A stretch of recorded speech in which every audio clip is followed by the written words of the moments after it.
And I think that's going to come out in this video real soon. The I real think media. I think I'm streaming this on my channel now too. I don't know. You are, Harvey. Good. I should have done it 10 minutes ago. All right. So, like I said, we can't really hear her anyway, right? If you're from my channel and you're just now joining us, after this is over with, rewind it a few minutes because we pointed out an undercover cop spying on us. And I forgot to point it out in the video that I released today. But, yeah. I'm going to go ahead and rewind it right now so that your folks that are just joining you, how many you got in there so far? I don't know. I know I just shared this over to mine. Yeah, let's rewind it and point out this undercover cop. That way, Fort Worth doesn't think that they got one over on us. Because we knew he was a cop within minutes, man. And, you know, Texas gal was like, he's a cop. He's got his sleeve. He had his sleeves covering up his bracelet. But, you know, your sleeves move around a little bit. And that bracelet, especially when you're trying to cover your face, right? Yeah, he's all like this. There's a couple of them in there. There's one that I found a little bit earlier too. That she was able to read that bracelet fast enough, and it says "Back the Blue" on his bracelet. And so I was like, "Hey, man, what's going on? What's your story?" And he's like, "Oh man, it's just bad what they did to Carolina, man. The cops beat my ass a couple of years ago. I got scarred." I'm like, well, yeah, but you're a cop. And he was like, yeah. I think he knew his cover was blown. We blew his cover. We let him know he wasn't with anybody. And I'm pretty sure that when the next video that Bruce releases is going to cover that more in depth because I'm going to try. I think I got it. I had technical difficulty, but I did catch him a little bit. Can we just show everybody that little piece that we just watched real quick? Because I want everybody to see. And you can see his bracelet too. I mean, if you pause the video and zoom in on it, he's a Back to Blue bracelet. And he was sitting there eavesdropping and trying to record everybody that was sitting at Carolina's table. So, yeah. Okay. All right. There's the bracelet. And here he is trying to cover up his face because he noticed the camera coming on it. It's not up for it. I can't read it from here, and I don't know how to zoom from here. Nikki, do you know how to zoom from here? No, and you're not presenting anyway. Oh, I'm not. Oh, okay.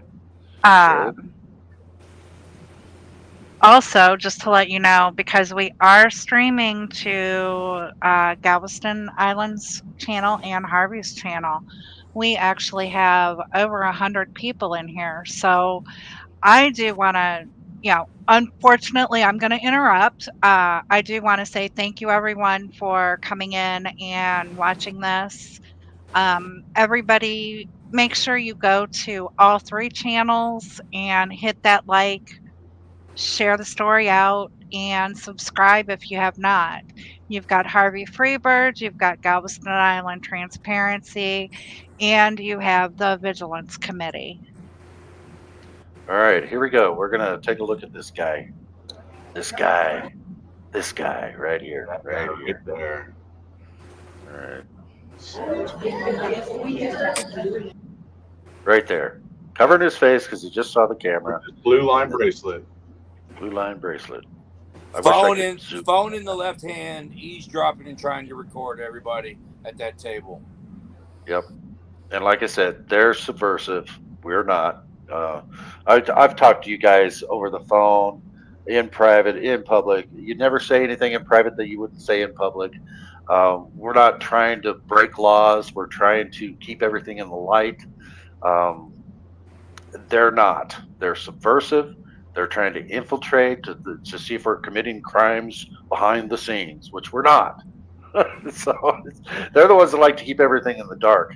We have the cameras to try to keep everything in the light. So we're just looking for transparency and accountability within our government. And they're not.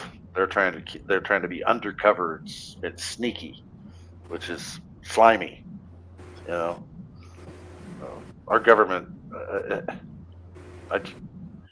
I can't believe we still have bootlickers. In fact, that's the name of our show today is Ostrich or Eagle. They're a bunch of ostriches. They're keeping their heads in the sand. They don't see the truth out here. And our First Amendment auditors and activists are eagles, and they're trying to destroy eagles, bald eagles, Americans. Not terror, not that word. I don't want to say that word on your guys' channel. I'm not monetized, so I would say it, but I'm not. I'm going to try to watch my mouth. So, but yeah, this is horrible what they're doing. I just got thrown out too. I love that laugh, Harvey. I love that you just take it as a badge of honor when you get thrown out of a city council meeting. It was. There was no way I was sitting through that without getting thrown. They wouldn't let me speak. So Yep. That's your way of protesting. Oh, Freebird's fed.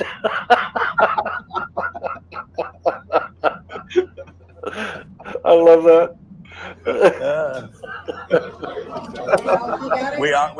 We got thrown out right after you. Right. And then this interview, the background noise is just way too loud to be able to hear Carolina on the interview. That is News Channel 5 NBC, right? Yep. Yeah, it's more B-roll than anything, man. Yeah. So Harvey will probably try to clean up the background noise so that everyone can hear that. Yeah, because if you watch the actual piece that they put out, it was a hit piece, and the hit piece was only 2 minutes long, and they used like 3 10-second clips of her talking all out of context. But they actually come to my channel tomorrow for like 3 or 4 minutes straight. I want to kill that piece. Okay. Angry Vet. All right, I see that. I'm going to show that to Harvey. Love me some Angry Vet too, man. All right. If I could be a more sociable person, and I suck at being sociable and getting friends, but if I was the great sociable person that everybody liked, I would want to be friends with Angry Vet, man. Yeah, He's absolutely. Cool. He is. And SCARS is going to be huge. It's a nonprofit, folks, and it's going to help a lot of people, veterans, and anyone who is dealing with constitutional rights issues. They're going to be that nonprofit is going to be helping a lot of people. So stay tuned for that. Actually, if you guys go to the Vigilance Committee to our community page, the introduction of SCARS was our inaugural community post, and the link is there to help them also.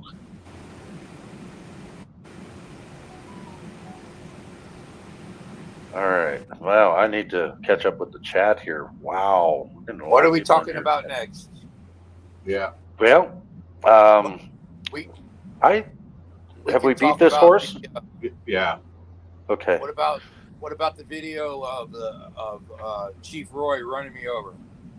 Absolutely. Let's talk about that next. Can we pull it up? Yeah. Do you have that link? Yes. Or do I need to find it? Okay. Okay. Can you throw it into the chat, Harvey, or you want me to? Yeah. Just go ahead, in the private chat. Go for it. Well, I don't have it pulled up yet. And look, I love Otto the Watchdog. That guy is so funny, man. And the next day after Carolina was brutally attacked by Krueger, Joe Cool, what up, man? Yeah, Otto is so funny, man. He called me on the phone, and he says, yeah, Harvey, nobody really cares about you getting run over by the fire chief anymore. He said, Carolina knocked you out of the news cycle. Yep, she did. She did, and rightly so. But yeah, we don't want that story to die either. We want something to happen to that fire chief too. So as soon as we get that ready, we're going to show it. I mean, if you guys had more you want to discuss about Carolina, let's do it. I didn't know if you were running out of subject matter yet or not. Oh, but no, we were planning on moving over to this too because I mean, we have some at least minor updates. Yep. All right, so here we go. There's the live. We get it set up and ready to go here. I wish I could see the comments too while I'm watching y'all, but I don't know how to do it. Do you have a timestamp that you want me to get to on this? 1 hour and 2 minutes. Yeah. Okay. Do it an hour and 1 minute. That way people can see the context before. What led up to it? Yeah, because everybody's saying that we were fucking with him first, and then we came back and all this other crap. Like, yeah, let's back up a little bit more so people can see what we all we were doing was walking down the sidewalk, and we were attacked by that guy's air horn. My ear is still damaged. I think I got permanent ear damage. I really do. And Galveston too. Galveston said he had liquid coming out of his ears today. Galveston, I just felt like there was liquid in my ears. So, like, I made an appointment today to go to the doctor for it because it was feeling weird. We were going back and forth to DFW, and today it got even more weird. So I made an appointment. Welcome, BZ Watchdog. He's literally restraining. Great. I met him the other day, man. It was cool to meet him. I've been hearing good things about him too. We accidentally had him blocked on this channel, so we got you unblocked, brother. So sorry. Did one of your moderators do that? Yeah, I don't know what happened. He was just blocked. Be careful who you give a wrench to, man. It can cause damage. Yeah. But we got it fixed. All right. So I've got this set up. So let me go ahead and present it. And I just started it at. I'm going to start it at 1 hour 45 seconds. Okay. Present. Share screen. If you're not subscribed to the Vigilance Committee's channel, subscribe. Yeah, they're doing a lot of work for everybody out here, putting together these little shows. And that's where my origin story's at. I did. And if you haven't already subscribed to BC Cop Watch's channel, be sure and do that as well. That's my recommentation. BZ Watchdog. BZ Watchdog. Okay. So I just want to make sure that's my recompense for having him blocked on our channel by accident. So sorry again about that. All right, so let's share this. And then, that's perfect place to start. Absolutely perfect.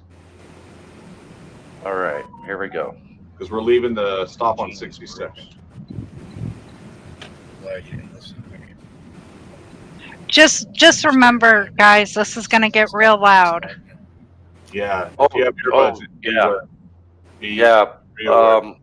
I wish we could tell them exactly when it happens, but it's going to happen in exactly 1 minute and 30 seconds, I do believe. But right about there, you might want to pull out any of your hearing stuff because Harvey and I are literally. Yeah, you guys are both having hearing issues right now. We're both going to the doctor to get documented the damage. I even when I first watched it, it was like, oh man. So here we go. I really don't want a 2 hour live stream, but oh well. Here we go. We're on another one.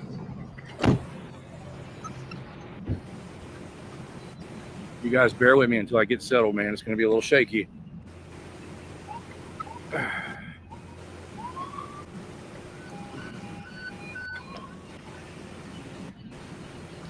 There we go.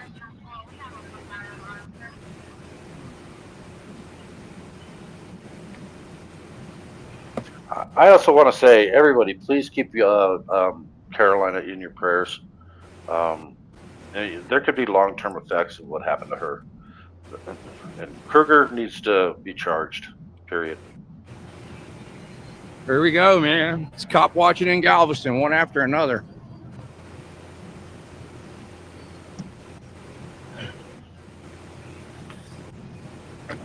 Oh, sorry, man. I kicked my damn tripod. I'm trying to walk with this tripod. It's a bitch, man. This is what everybody's bitching about not seeing.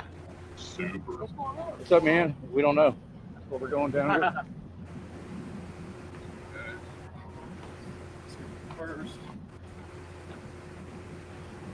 So it's almost like he saw you guys coming and he just kind of turned halfway into the driveway. Like he's trying to already block you. Just getting on scene, like, you know, I don't even think that there was anything malicious at this point, but maybe there was. I think he was probably looking in his rearview mirror, saw you guys walking up, and he wanted to do kind of a blocking move on the sidewalk so you wouldn't walk past. That's just my opinion, but I think I might be right. Ain't gonna work. It's all fire department. Oh, well, I see some police up there too. Can you pause it just a second? Yep. Press with Rancor. I'm not sure whose channel you're in, but hello. Glad to see that you're recovering from your surgeries. And welcome in. Absolutely. Great to see you. All right. Now, this is where it gets really loud, guys. So if you just came into the channel, you're going to hear this siren, and it is loud. So be careful.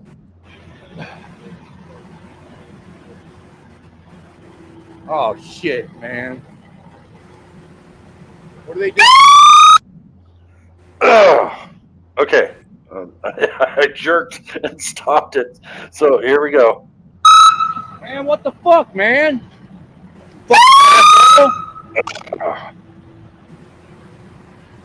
What the fuck's your problem, man? What's your fucking problem, man?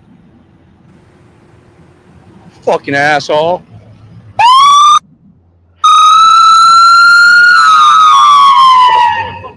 Fucking asshole.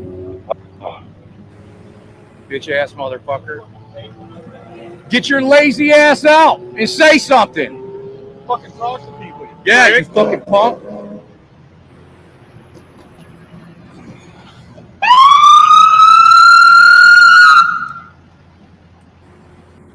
All right, press 1 if you think this fire chief is an asshole. Press 2 if you think he's just very pleasant. So according to Johns Hopkins University, like I looked into this about the hearing damage and stuff. That siren is rated at least 120 decibels. Okay. They say that any sustained burst of more than 1 second of being next to 120 decibel siren will cause permanent damage. Not might.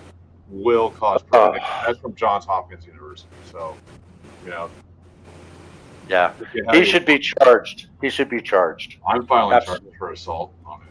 Absolutely.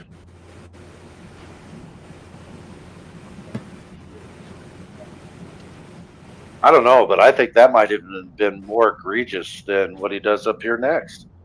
What do you think, Harvey? Your hearing hasn't been the same. But no, what he does up here is pretty egregious too. I mean, I don't know which one is worse. That guy right there is a fucking asshole. Yes, he is. Dude, that shit right in my ear.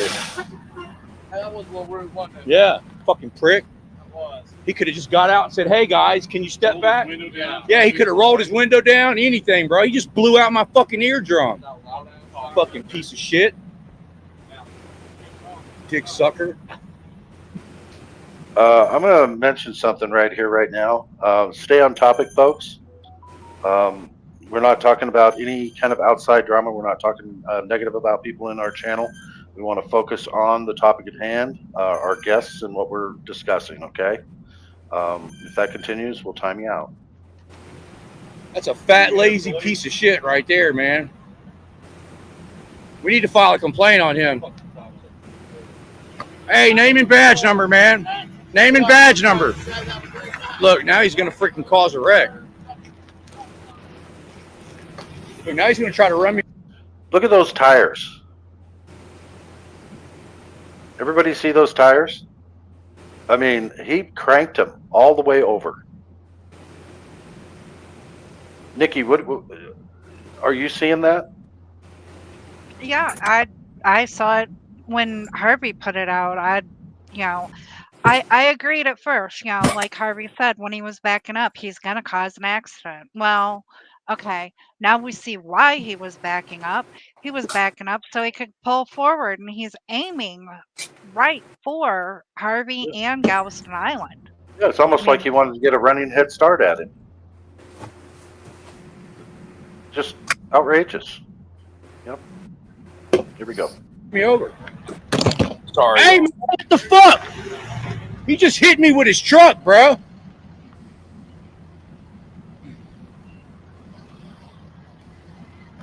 Hey, officer.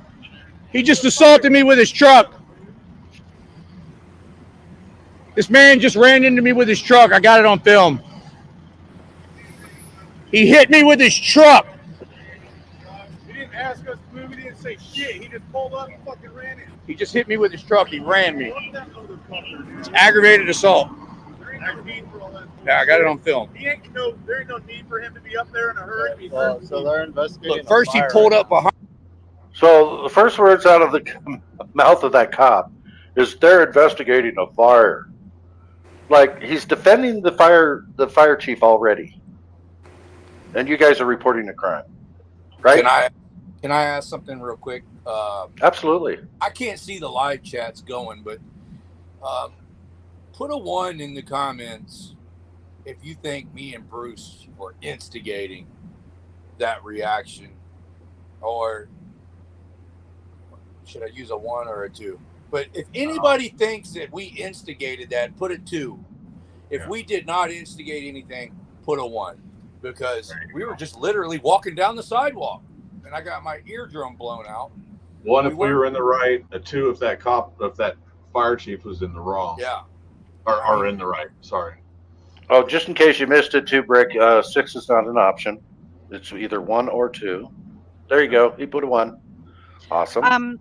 Now, the only thing I can say, because y'all know I'm supposed to play devil's advocate, the only thing I can say is when you guys walked past the truck, that could have been, like the fire chief did need to get your attention to keep you out of the scene. With that being said, he did not have to use his siren to do that. He could have rolled the window down. He could have used his horn. He could have done something else to get your attention. He could have got his fat ass out and talked to us. And then, he could have not tried to run you over. and also on top of that, like I'm not saying that I know everything that was going on in this situation, but I was a fireman for a little while. These cops, the firemen they're packing up their gear and getting ready to leave. This call is over. I don't even think you saw it in the video, but this guy that you see at the back of the truck, he had just come away from 3 other firemen over there, and they left to go put their gear away. Right. Okay. This is a cold scene. He had no reason to be in there. He didn't need to talk to this guy. And if you hit play, he just turns around and leaves. Great point. Great point. Also, I'm going to ask, don't they have like a microphone where they can talk out over the loudspeaker? So instead of hitting the siren, couldn't he have said, hey guys, you need to back up. This is an ongoing investigation. I mean, that's the only thing. Ways to redress us, to comment to us. And the fact of the matter is, in fire training, you are told that those sirens are dangerous, to not be messing around with your buddies, because many firemen have permanent hearing damage from being too close to these things when they go off. It's a common problem. It's a workplace injury. He is fully aware. And they say that firemen have qualified immunity. There's nothing in here. He is trained not to do that, and you don't need training to know not to run people over with your truck. So that's premeditated then. I mean, he was out to hurt you guys. Yeah, from the get-go. I was actually called by a fireman and told that they are not on his side. So you got a little from the same fire department, a little ally there. I'm just not going to say anything more than that. Yeah, don't. Yeah, no. Keep your sources tight to the chest. Absolutely. Behind me and turned on his loud siren, blew my eardrum out. If he would have just got out and asked us to move back, we would have moved back. Then he freaking ran me with his truck. Okay. Hey, Harvey, so I need him identified. I need you identified. That's a fucking felony. That's dude. a felony. What? And here he is trying to leave the scene. Dude, I'm telling you, he was there 10, 15 seconds max. Everyone knows that's a hit and run. Am I right? Yes. Everyone. Okay. And I tell you what, I've been trying to work on my cussing and all that kind of stuff in my videos, but after this, I just lost it. I was F-bomb because I know I'm experienced enough to know when something like this happens, it's going to be in the courtroom, and everybody's going to be, even though cussing and saying all that stuff isn't against the law, like when people are watching these videos and you're cussing and all that, it's a turnoff for juries, judges, prosecutors. But at the same time, though, Harvey, if you're not using real emotion, then they're going to go, okay, well, I guess he wasn't really hurt then. You see what I mean? So sometimes colorful language is warranted. And I think any jury out there, put a 1 in the chat, jury, if you think that swearing, if after you get hit by a very heavy fire truck and sirens gone off in your ear, tell me if it's appropriate to have a little cussing going on. And put a 1 in the chat if you agree with that. Put a 2 if you don't. I mean, I definitely agree with that. And a good comparison to what you're saying is I've never seen Galveston Island Transparency as upset as he was after this happened. And he was also cussing like a sailor, and he was in rare form. So that is rare form because he's a lot highly pissed off, man. Yeah.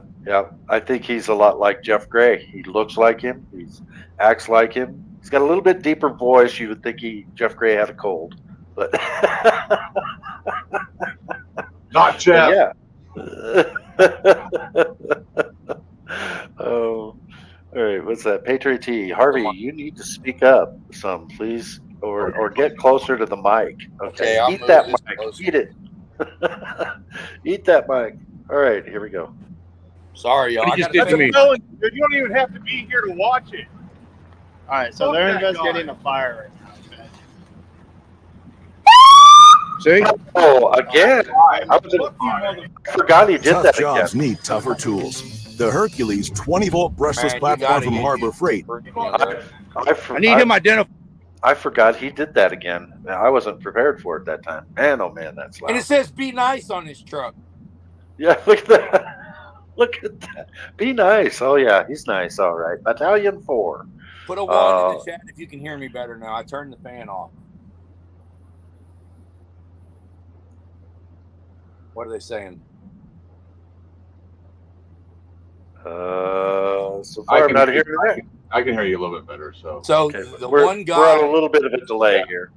The one guy that has a crappy audio system is telling me I need to speak up, I guess. But no, I did have a fan right next to me. I'm sure that was the problem. I turned it off. Cliff Williams is the Vigilance Committee. Oh, yeah. So this is, just so that anybody knows, this is Relentless Audits, and he is ASL interpreter, and he's going to be going through and reviewing audits, but putting ASL next to him because there's so much passion in most of these audits that gets lost in closed captioning. So it's just another guy doing some real work, man. Yeah, we're all looking forward to having him be able to do sign language to videos. So that'd be awesome. Get that going. Yeah. And he was on my panel. He just forgot the channel name, I guess. I've had members of the dev community reach out to me and ask me to put, add in where they could understand, and I don't know how to do it, and I wish I could figure it out. Yep. Hopefully Relentless does figure it out, and we start seeing a lot of videos with sign language. I'm stoked for it, man. He's a good guy. I talked to him for almost an hour one day. He was good dude. A lot of people are interested in it, so he'll have a huge channel once he can get it figured out and get it done. Hey, in qualified immunity, just says it's a wonder that the cop didn't arrest you, Harvey, for criminal destruction of property. I mean, at the way that things are going between our eagles and our ostriches, you know, they're hunting our eagles down. Scratch that brush truck, Harvey. Well, yeah, yeah. I mean, the mirror. You could have damaged the mirror there with your arm. Yeah, for sure. Man. Ridiculous. All right, let's go. If I get his tag number, 1577122. Hit and run. 1577122. Just ran into me with his truck. Why do you think he left? Why do you think he left the scene of the crime? If you follow this, you'll see me go down the street, and I actually follow him down the street. He just goes down, turns around, and comes back. He didn't stop anywhere. You didn't. I mean, were you able to watch it the whole time? I'll have to review it to go 100% on that statement. But yeah, no, it looks like he drove past, turned around, probably realized that he'd just done a hit and run, and recognized, oh crap, I'm a fireman. I'm not supposed to run into people and then run away. I'm supposed to stop and render aid. So he didn't go driving around into the back of the building into an alley where there was. No, he went up to that light and made an illegal U-turn, I do believe. Oh, okay. All right. And look, let me just point something out. We never left the public sidewalk until he tried to run over me, and I was backing away and running. But we were on the public sidewalk the entire time until he aimed his truck at me. And when that's what pushed you into the parking lot. It pushed me into the parking lot business, but we were on that public sidewalk the whole time until the crime happened. Yep. Yes, sir. Yeah. Here, he backs up like he's leaving, and then his hammers the gas and fucking hits. And I'm trying to get away when he hit me. Yeah. So Harvey, I do have a question because when he does hit you, your cameras, it doesn't look like it's moving, but you are, right? You're trying to get I don't know how that works because I've never carried a gimbal. It's an ongoing investigation, and I'm not going to be able to comment on that. Okay. Gotcha. No, but look, hold something in your hand and try and move back really fast, and your arms will go out. Because if you're trying to move backwards, like anybody who's ever played sports knows. No, you're right. Yep. It's a balance when you're trying to get out of the way. Yeah. I'm honestly from here on Wait, out. actually, isn't it because Harvey's a ninja in disguise? Isn't that what? Yep, that's I can neither confirm nor deny that. Okay, what's this cop's name? Do we know? From here on out, I'm relying on the video footage, man, because in the moment with the adrenaline and your memory ain't worth a shit after that, man. So the statement that I gave right after it happened is going to be the closest thing to what happened and the video evidence. I'm not going to try to re-explain it a million times because they're watching all of this, and if they'll say, "Oh, his testimony is inconsistent." Blah blah blah. The video evidence is enough. I'm going off the video evidence and my statements right after it happened. I'm not going to try to reset the situation and re-explain what happened over and over and over again. Because human mind will change that around. It's a proven eyewitness testimony has always been flawed, man. Always. Oh yeah, absolutely. So did we get the name of this officer here? Bruce knows who he is. I know, but I forget it. He looks mad, don't he? That's just how he rolls. He just kind of got them eyes, man. Yeah, I'm not getting his name. So what's going on? Is there a gas leak or something? Because if somebody called in about a fire, but I don't. I mean, if there's a gas leak, see or smell we'll back up, man. We don't have a problem with that. But the way he acted is fucking ridiculous. I hear you, man. I don't smell nothing or see anything. I guess somebody called in about a fire, but I figured at least. So I started following where he's going. Yeah. Yeah, I don't. Oh, that's a great question. Was there working cameras on that building at all? Did you guys ever find out? We're under the impression that law office, that personal injury law office that we got run over in front of, has camera that picked it up. So okay, we're working on that impression. Yeah. So it depends on what kind of attorneys they are. Are they prosecutors? You ain't getting the footage. Hey, Cliff, like John Denicola says, No. I believe the comment is Is no no comment. comment. No comment. No No comment. comment. Yep. Yeah, it's an ongoing investigation. I can't answer. Yep. So no more questions. No, I mean, there's some things that I will answer, but there's some things that, Yep. Um, Rightly so. I would love to hear the audience's opinion on this. I mean, Yeah.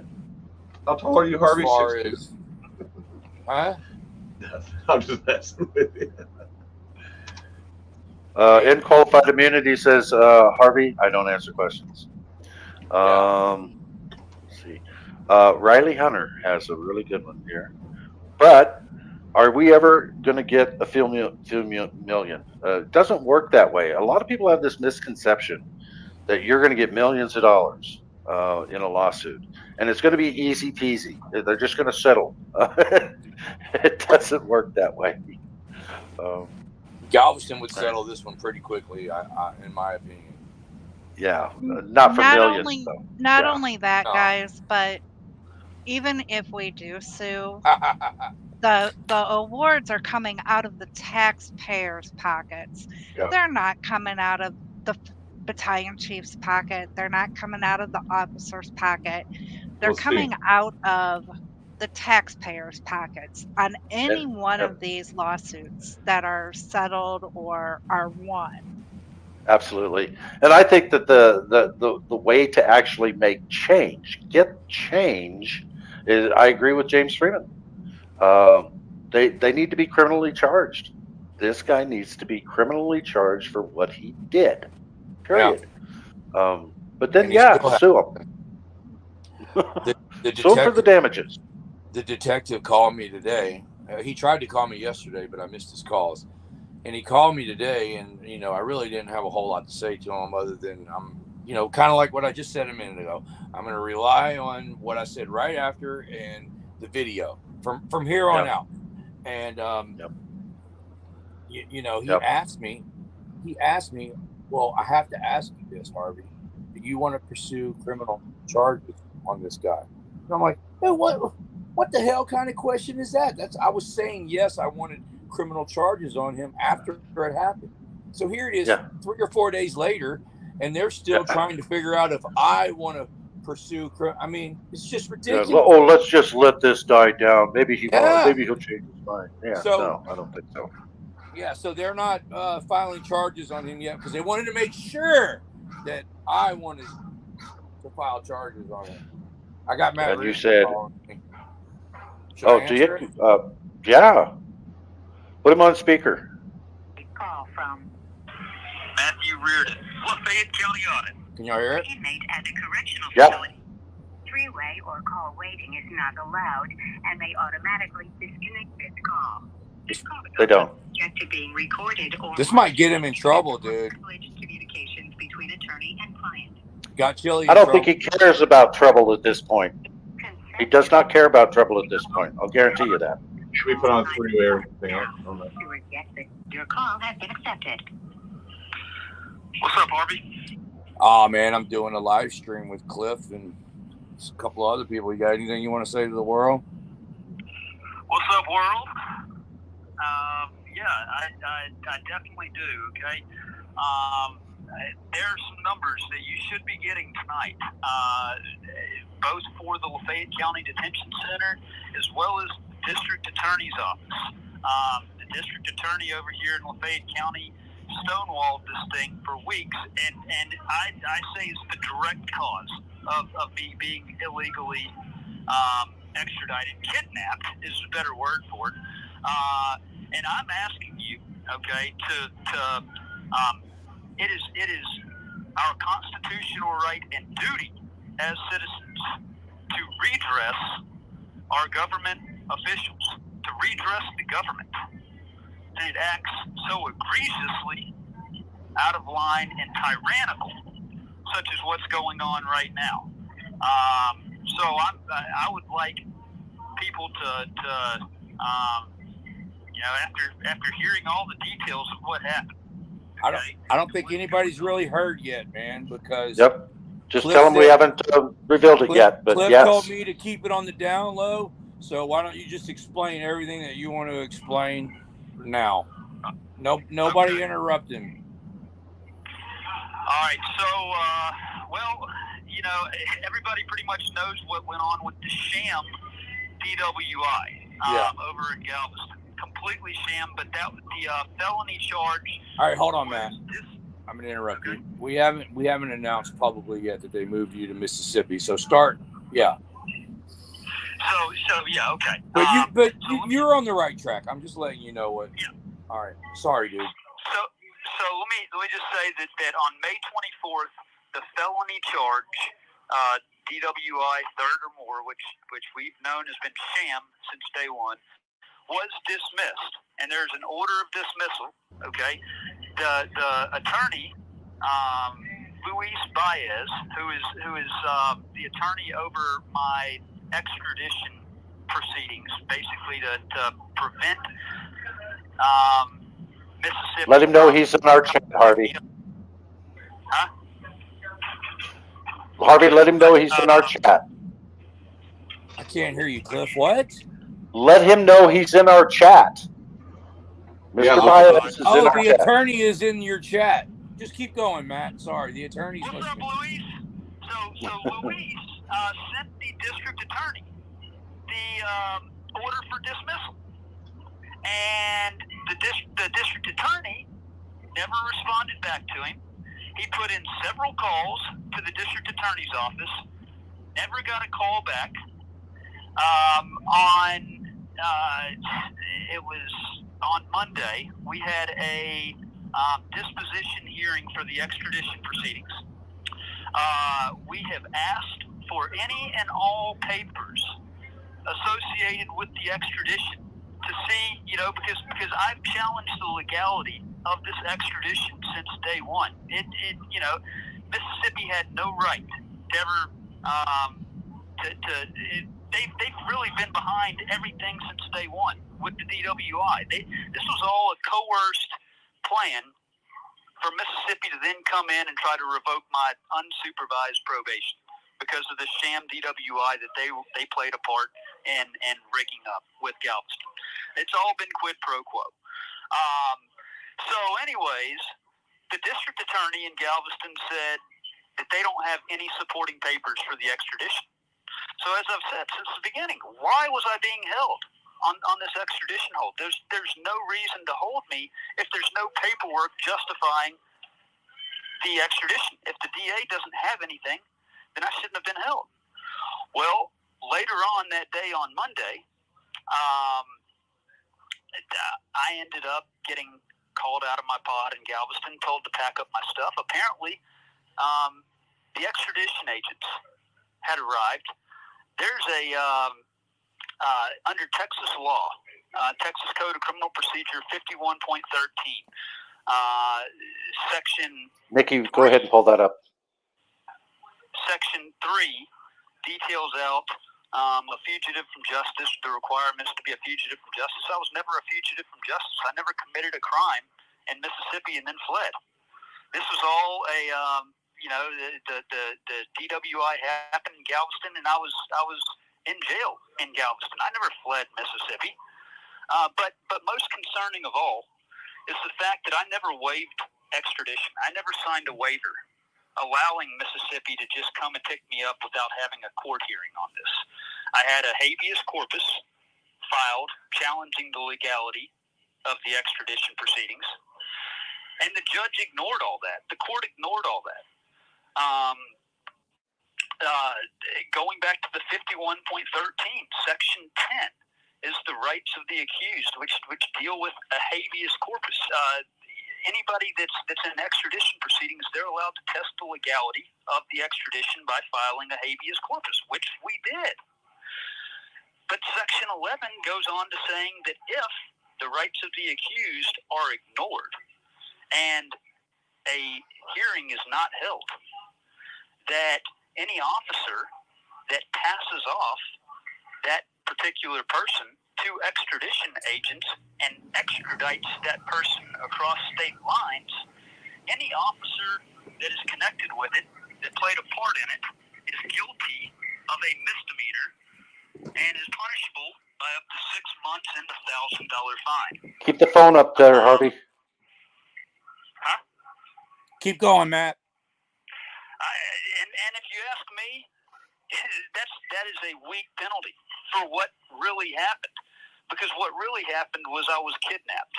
I was put into a 3-foot by 4-foot metal box in a van with no windows at about 4 o'clock in the afternoon on Monday.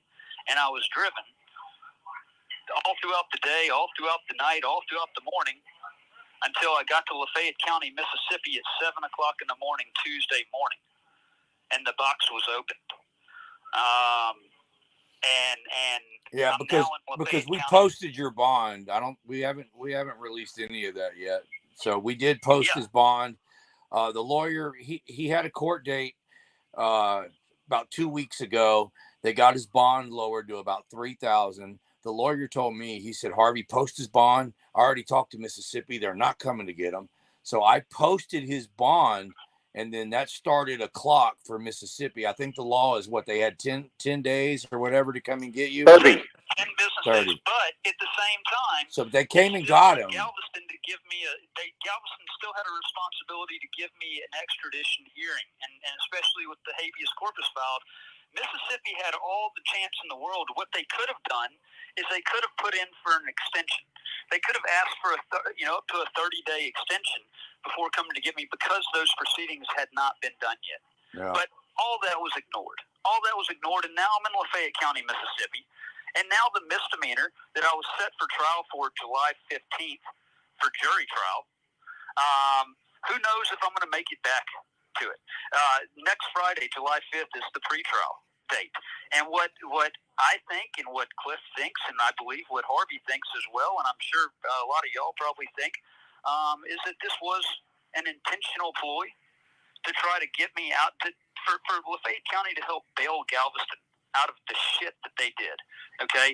And basically now Lafayette County is holding me, and they're going to hold me hostage to where I intentionally miss my pretrial date. I intentionally miss my trial date, and I believe what they'll do then is Galveston will issue a bench warrant saying that I failed to appear, and that I failed to. But the real reason is if that happens, I failed to appear because I was unlawfully held by Lafayette County. Well, when I never should have been transferred over here. From what the bondsman told me, that the lawyer, since under your circumstances, they ought to be able to keep getting set a new date and put it off. Under your circumstances, you'll just get a reset, and the lawyer's going to have to figure out what to do. Yeah, but what really sucks about this is I'm the one that's asking for a dismissal due to a speedy trial violation. Yeah. And now it basically looks like the reason for the delay is on me, because I'm over here and I'm basically having to ask for a continuance on all that when I never wanted that. I wanted the speedy trial. I wanted for this to get nipped in the bud. I want to clear my name. Yeah. Okay. Justice delayed is justice denied. We just need to pray that on this pretrial coming up that your lawyer can get this dismissed, and then Mississippi will have to let you go, man. That's what we need. Well, this has gone on too long, bro. And here's the important part of what's going on right now is in Mississippi, by law, they have to give me, and this even goes up to the Supreme Court of the United States. Like I'm in for probation revocations, they have to give a preliminary hearing. If you're held under a warrant, if you're arrested under a warrant for probation revocation, which the official arrest under the warrant happened yesterday when I was brought to Lafayette County. Okay, at 7 o'clock in the morning. They have 72 hours to give me a preliminary hearing to determine if there's probable cause to actually hold me for a true revocation hearing to revoke my bond.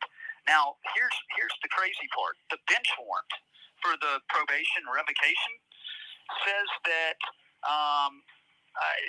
that it is a charge of violation of probation on the original charge of possession of a controlled substance. Nikki, can you pull that up? I've never been charged with possession of a controlled substance. I've never been charged or convicted of it.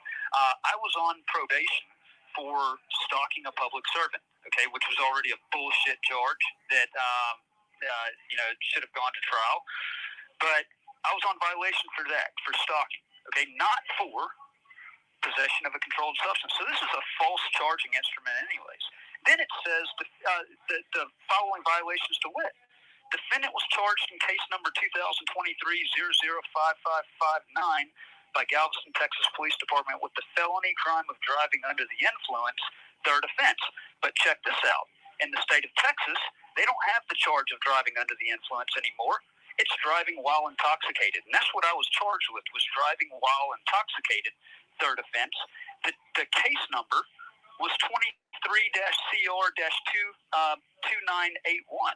Okay, so this is a completely bogus case number that they threw in here just out of thin air in a crime that doesn't even exist in Texas anymore. I've got an order for dismissal in my hand right now showing the driving while intoxicated, third offense, has been dismissed. Okay, so here's the kicker. Okay, the district attorney was sent this information, was sent the order of dismissal, stonewalled attorney Luis Baez. Okay, Lafayette County chose to blatantly waste taxpayer dollars. Okay, a gross misuse of taxpayer dollars to send extradition agents to transport me across state lines when they had this information to show that their bench warrant was false, okay, and that the charge that this call will be terminated in 2 minutes they're trying to violate me on has been dismissed. So I want to find out exactly how much it costed to extradite me. That's public information. We can do a public records request on that and find out what it costed, and we need to put that information out to let the taxpayers know how their own government is spending their taxpayer dollars, how they're just throwing it down the drain on bullshit like this, just playing, tyrannical games. And then the governor of Mississippi in the governor's warrant said that he certifies that the annexed papers are duly authenticated. The annexed papers meaning the bench warrant. So the governor said, yes, the bench warrant is correct, when it's clearly false information in there, and that pins that at the top of the state. The high executive of the state of Mississippi lied in his bench warrant and never certified. This call will be terminated in 1 minute. And never certified that the papers were true and legit. And he also said it's been represented to me that the fugitive was in Mississippi at the time of the alleged offense, and thereafter fled Mississippi and has taken refuge in your state, presently in the custody of the Galveston County Jail. Hey, Matt. I didn't commit the crime. Hey, let me call you back, all right? Yeah, when the time runs out, just call right back. I'm calling right back. All right, you keep going till the time runs out. All right. Yeah, so how do I commit the crime of DWI in Galveston, and I've been in the Galveston County Jail the entire time, but yet I fled Mississippi after getting the DWI? That's bullshit. It's like the whole thing is a joke. It's a joke. It's a joke. Call it back. All right, call back, dude. John, it's Mississippi DA, Circuit County in Lafayette County, who is the DA that we and you put the phone number in the chat again, Nikki. We're not asking folks to call. Could y'all hear that pretty good? Put one in the chat if you heard it pretty well. I had to set the phone down for a minute to turn my air conditioner off. That's why I set it down. And then put a 2 if you didn't hear it well, and then we'll make sure that when he does call back, Harvey will put it closer to the mic. No, we're getting some ones coming in. Okay, good, because I'm gonna keep holding the. Man, my damn shoulder's starting to hurt from holding the phone, but I'm gonna get through it. Trust me. Suffer through it. Suffer through it. Yeah. Make him suffer. All right, here he is. Okay. Matthew Reardon, Lafayette County Audit. An inmate at the correctional facility. Three-way or call waiting is not allowed and may automatically disconnect. This call. This call is also subject to being recorded or monitored, except for privileged communications between attorney and client. Mute your mic. Following option. If you consent to this call, Just press 1. And to accept this call, dial 1 now. To reject this call, dial 2. Your call has been accepted. All right, I'm back. Yep. Go ahead. So okay. So I've got several things. And I'm Cliff, do you have, or Nikki, do you have this governor's warrant pulled up on the screen? Nikki can get it pulled up there. And I believe the actual information on the governor's warrant, Matthew, just so you're aware, it might be correct. I think I'm not positive if the case number is correct, but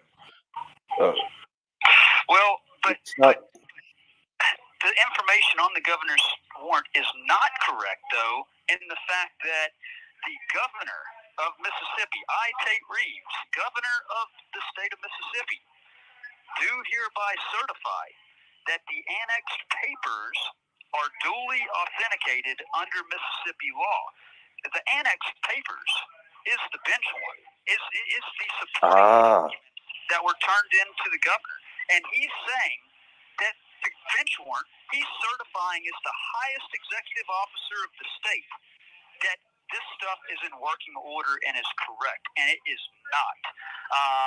So it says, and present that Matthew Oliver Reardon, hereinafter referred to as the fugitive, stands charged in the city of Oxford, county of Lafayette, Mississippi, with the crime of violation of the terms of his probation in connection with the conviction. Now, look, hey, that part is correct. Okay, they're trying to violate my probation in connection with a conviction. You know, the in cause number LK22, and a bench warrant has been issued. The bench warrant would be the previously mentioned annexed papers. Okay, because he's talking that was what was turned into the governor. Okay, and he's saying, and a bench warrant's been issued, so he's seen the bench warrant.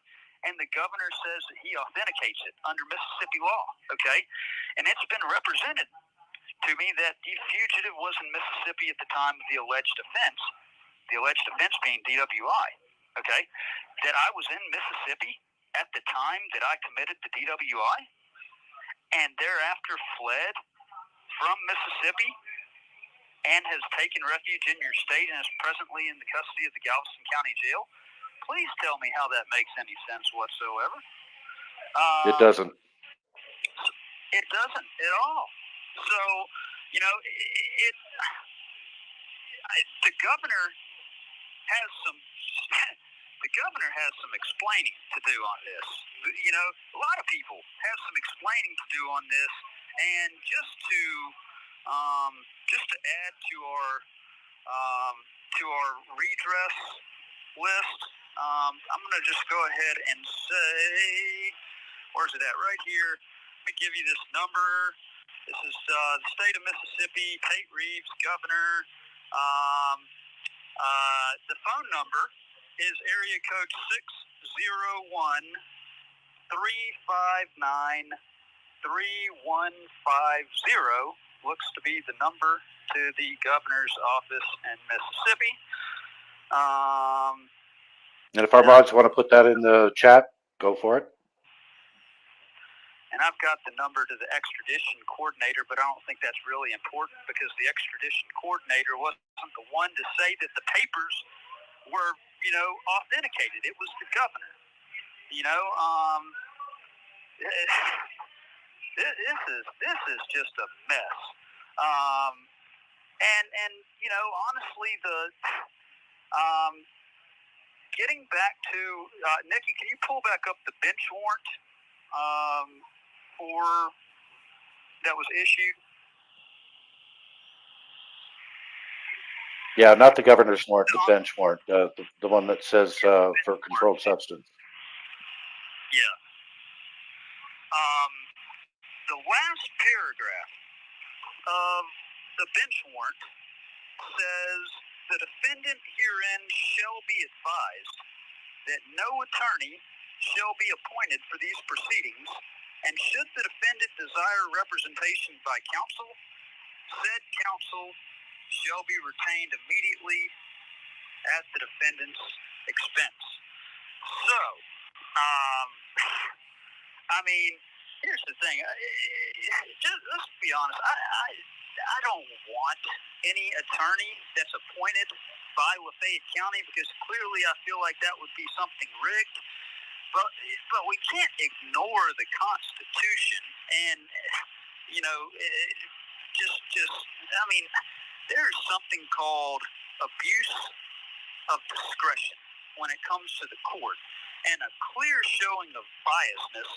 And this judge, Grady Tollison, is completely biased. And he was the judge that presided over the revocation of my probation back November of 2022 when he gave me a year to serve in prison for doing what I was told to do to report a crime, to report this issue to the federal authorities, and I had to come into Oxford, okay? That's a different story for a different day, and I'm sure that Cliff can update you on all of that, but I mean, here's the thing. We actually featured it on our channel.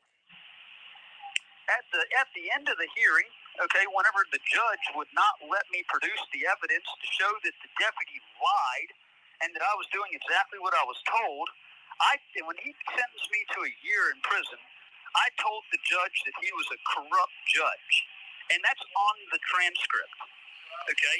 And that transcript is on Delta Computer Systems of what happened with that revocation hearing, and it ends with me saying, "You are a corrupt judge." When I'm taken out of the courtroom.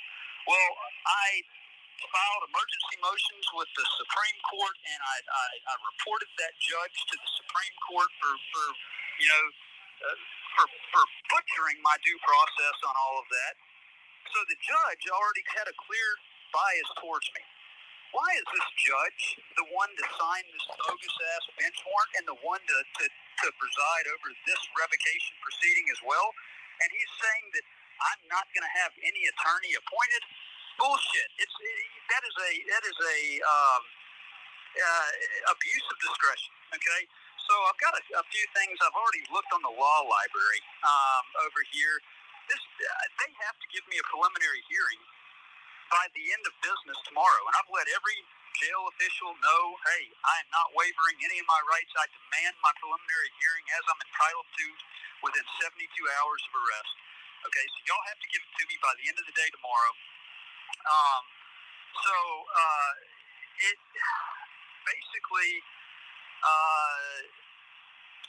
due process mandates preliminary and final revocation hearings in the case of probation or under the same conditions as are specified in Morrissey v. Brewer. Okay. Now, the neutral and detached body that conducts the probation revocation hearing should decide in each individual case whether due process requires that an indigent probationer be represented by counsel. Though the state is not constitutionally obliged to provide counsel in all cases, it should do so where the indigent probationer may have difficulty in presenting his version of disputed facts without examination or cross-examination of witnesses. Nikki, how dare you? Of complicated documentary evidence.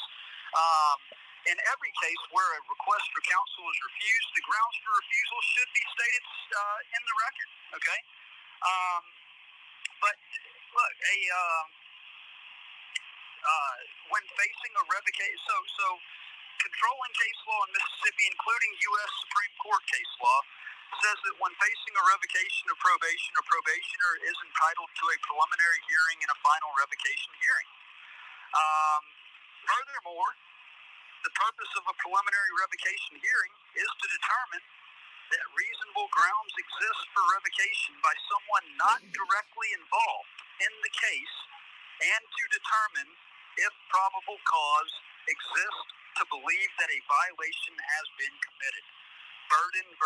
State. That's a 1994 Supreme Court case right there, a Mississippi Supreme Court case. Nikki, scroll that. Scroll. Do what? No, go ahead, Matt. due process requirements for a final revocation hearing include the written notice of claim violations of probation, disclosure to probationer of evidence against them, the opportunity to be heard in person and present witnesses and documentary evidence, the right to confront and cross-examine adverse witnesses, a neutral and detached hearing body. Members need not be judges or lawyers. Okay, so hey, Tollison is not a neutral and detached hearing body. He needs to recuse. Okay, he needs to recuse, and I'm going to demand that he recuses, because this is, I mean, it's ridiculous to think that he's going to, attempt to preside over this again, when, I mean, this bench warrant just makes absolutely no sense. This bench warrant was what was used to get the governor's warrant. That's what was used to extradite me across state lines. It's too late to say, "Oops, I made a mistake." All right, this is this is concreted in. You can't. It's go egregious. Back and undo the steps that you took. You can't go back and undo the steps that you took to illegally extradite me across state lines and say, "Oops, we made a mistake in the bench warrant." In fact, we made a mistake in the entire bench warrant, because none of the stuff is true and none of the stuff makes sense. Because that's what the governor went off of when he said that everything was true and in order. Yeah, let me, Nikki, will you scroll our disclaimer, please? And then, no, you're absolutely right, Matthew. Can he hear me at all? I can't hear Can you. Matthew hear me? Yeah, he can't hear me. So go ahead, Matthew. We'll just let you finish up. So, yeah, I mean, outside of that, I just, this is, I'm sick of this stuff going on. This is exactly the type of mess that,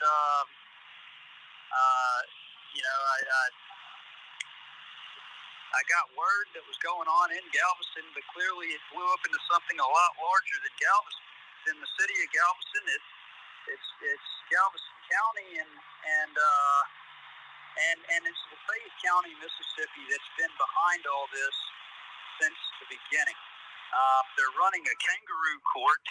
As I refer to circuit court as the circus court, because of the way that it's being run and the way that constitutional rights and due process are blatantly ignored. Particularly if you're a journalist with a camera. You're the most dangerous person in the world to these people. But yeah, and just touching on a couple other things. Furthermore, Mississippi law, Mississippi Code 47-7-37.1 says that a state must show. Basically, this call will be terminated in 2 minutes. Basically, hey, the state must show. You can call back. You can call back again if you want, man. But here, keep going, man. I'm sorry I interrupted you. Yeah, no, you're good, man. The state must show by a preponderance of the evidence that a felony was committed to revoke probation. And obviously, I have an order for dismissal showing the felony was dismissed. The mere arrest of a probationer is not a violation of probation. That's Elkins v. State. That's a Mississippi Court of Appeals ruling back in 2013. And as I've said time and time again, okay, it's not illegal to be falsely arrested. What is illegal is to falsely arrest somebody. Okay. The fact that I was pulled over this call will be terminated in 1 minute. The fact that I was arrested for that bogus charge that lacked all probable cause, that's not my fault that I was arrested for that. At the end of the day, that's Galveston's. And the whole thing reeks of nasty conspiracy. When alleged, let's see. Yeah, that about sums it up right there. But yeah, Mississippi Code 47-7-37 also details out that, a preliminary hearing must be provided within 72 hours of the arrest. I'm holding these people to that. I don't see how there's any probable cause to even have a final revocation hearing. Well said. Yeah, let me do this. Let me call back and I'll answer some questions that are in the chat. Okay, man. All right. So people ask. And folks, if you're going to ask questions, go ahead. I'm going to use the bathroom and then we'll ask questions to Matt. Okay. Yeah. So if you're going to ask questions, put in big bold print, question, semicolon or colon, and then ask the question. And we'll make sure that the question gets to Matthew. Keep in mind, none of us are attorneys, so we're not giving legal advice. But he's put a one in the chat if you think he's well versed in the law. I mean, he spends a lot of time at the law library. He's had a full 2 years besides 10 days of freedom to really look into all of these things. So put a 2 in the chat if you think he doesn't know what he's talking about. But I think he articulated things pretty well here. That's just my opinion, but I'm right.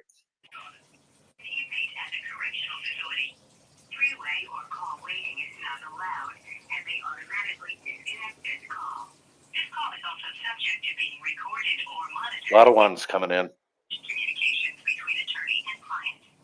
Please select from the following options. If you consent to this call being recorded and to accept this call, dial 1 now. To reject, your call has been accepted. Hey, hold on, man. I'm in the bathroom. Right before I answer questions, I want to toss this out there. Hold on, I'm in the bathroom. Nobody can hear you. Okay. No, we can all hear you. Oh, y'all can hear me? Yeah. Apparently it's because I couldn't hear any splashing. So a lot of questions coming in. Look, let me set this charger up, man, because my phone is. Okay, Matt, say what you got to say. Okay, so before I get around to Tell them there's a lot of questions that are asked. So obviously, right now, we need. I would like to find a. I would like to get an attorney over here in Oxford to represent me. So I know that Cliff is working on some things, trying to talk to some people and trying to find somebody that'll take it on and be a decent price. Hopefully, I'm not in this jail for very long, but and I will say, Lafayette County Jail, it's a lot cheaper than Galveston County as far as phone calls and commissary and things like that go. If anybody has, is willing to assist with any of the cost of phone calls, maybe provide me with a little commissary, money while I'm in here. The website is jailatm.com. ATM like cash machine, but jailatm.com. It'll ask you to register for an account, put in your email address for a username, and but it'll ask you, once you set that up, it'll ask you to when you're sending money, it asks you to select the state of Mississippi, or you'll select the state of Mississippi.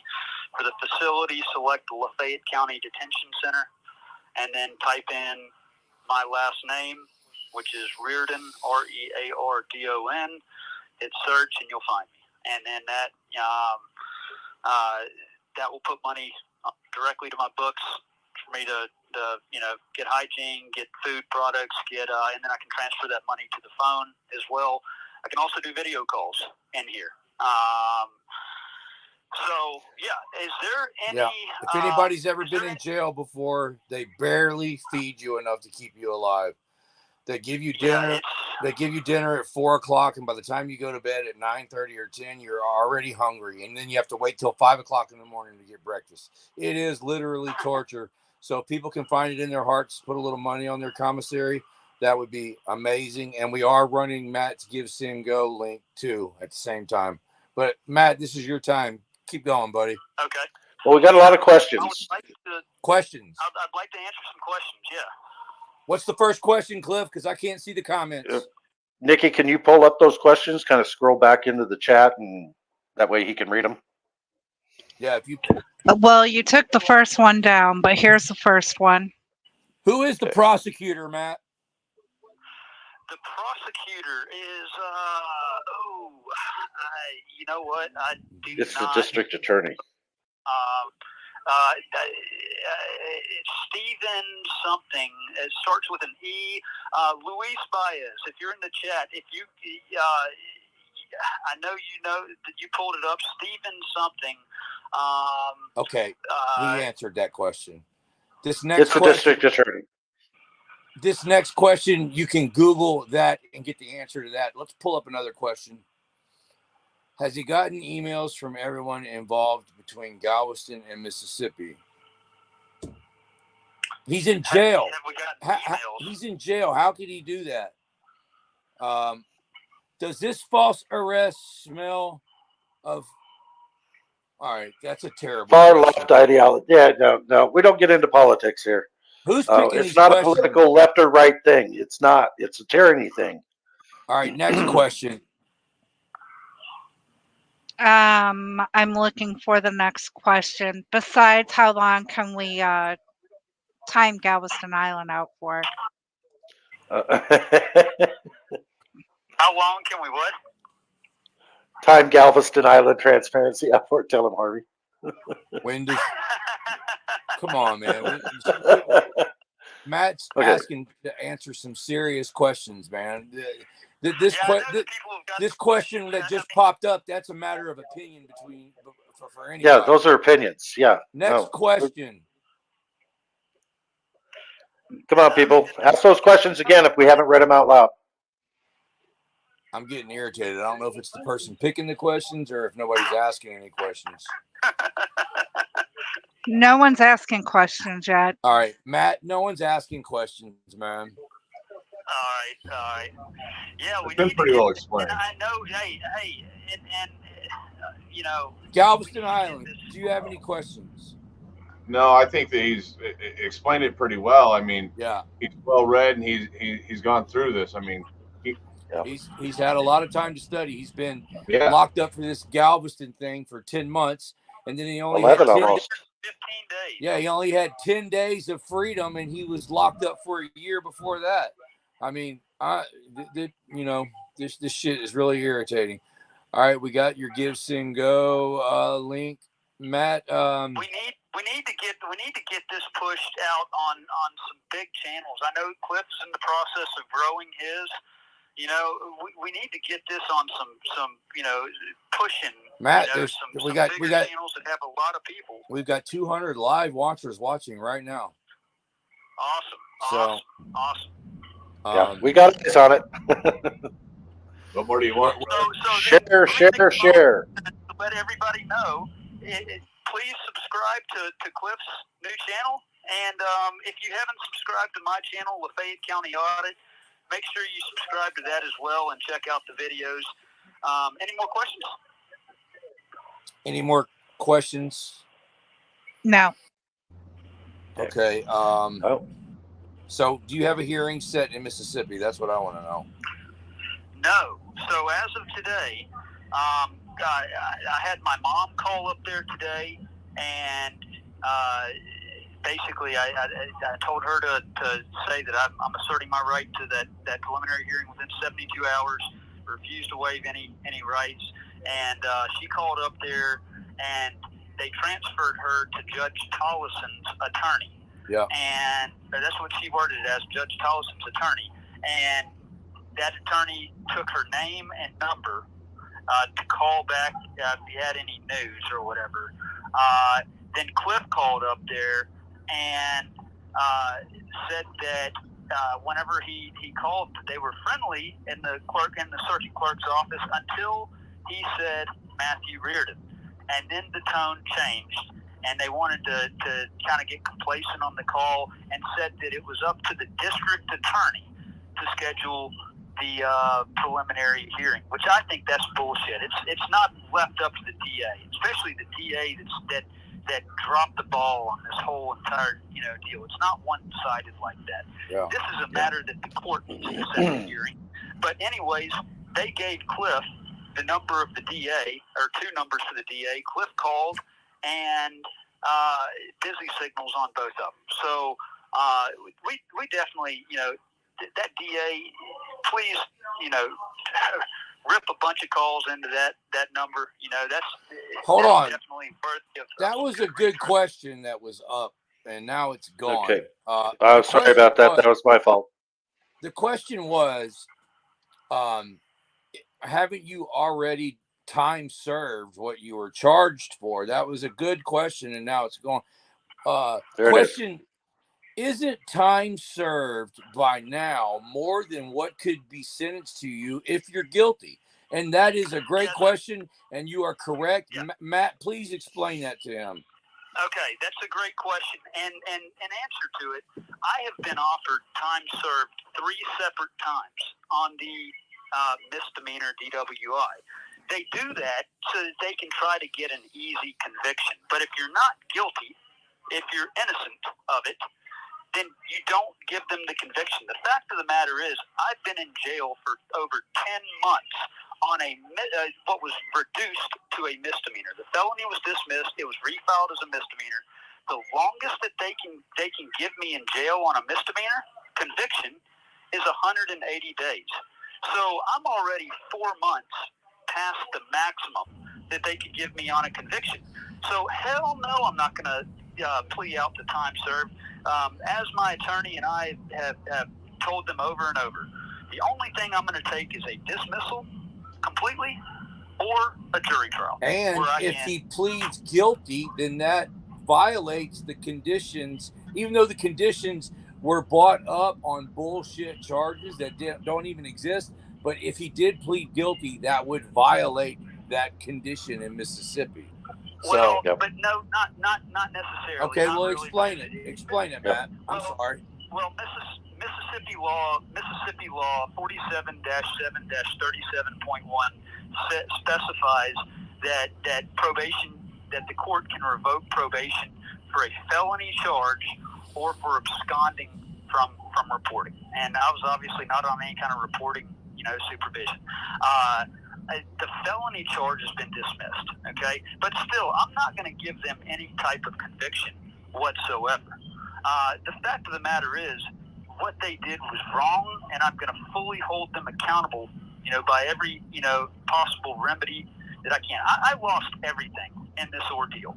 I'd already lost my place to live because of me being in prison for a year, okay? The banishment. My wife is straight off. I took the thing. I was staying in a hotel for the first 9 days after I got out of prison and realized it got too expensive. And I decided to come out to Texas to link up with my friends out there with Harvey Freebird. And I came out there with my car. Hold on now.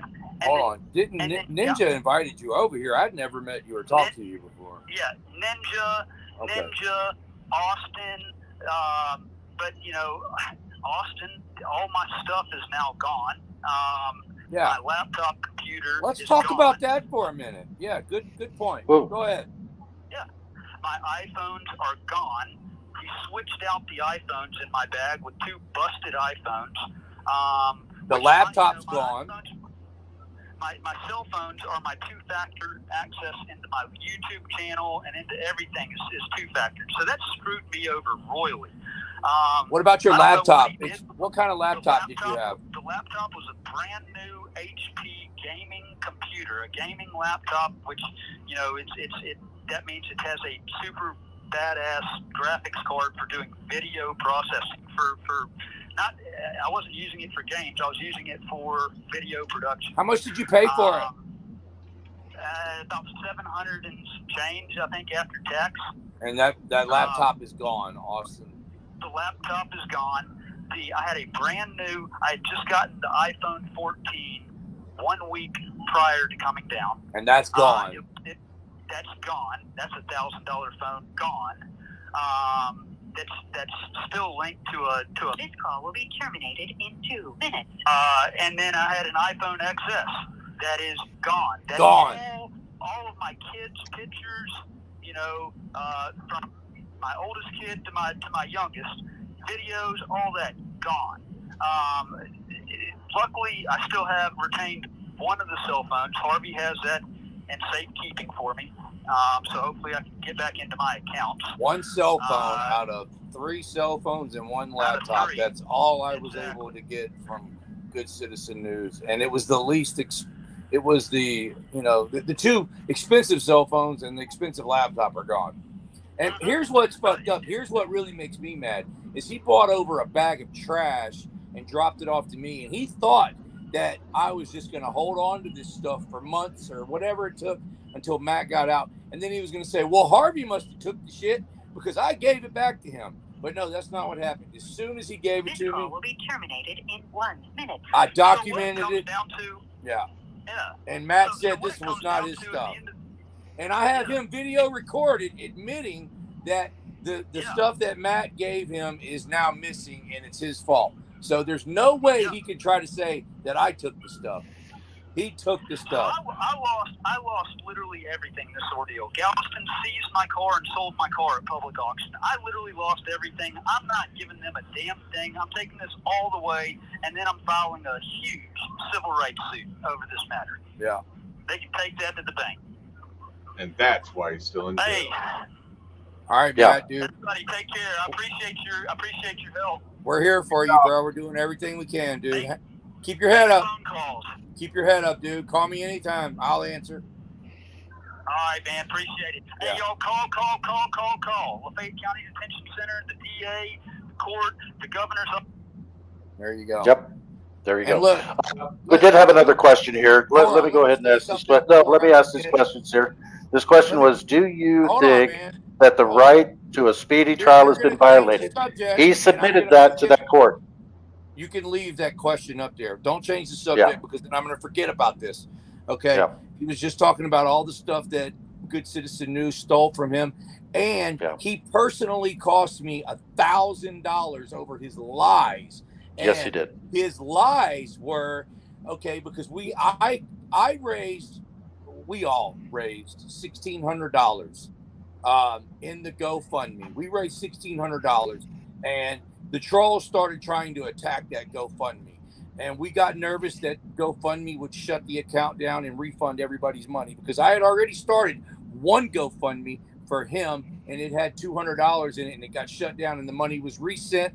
The money was refunded and the people that got refunded the money, they didn't give it back. So we were scared that the money was going to get refunded. We weren't going to get it back. So I told Austin, I said, pull the money out immediately. Let's get the money out of there before the GoFundMe. Okay, I got the money out. And then I'm like, okay, well, now that you got the money out, pay the lawyer the $1,600. There's no point in you holding on to it. And we all know you've been gambling a lot lately. So let's give the money to the lawyer immediately. Well, he started with this story.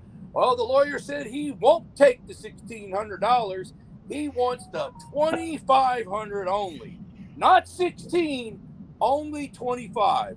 Well, Matt Reardon talked to the lawyer from jail. The lawyer didn't know anything about the $1,600 that was raised. The lawyer said, hell no, I will take the $1,600.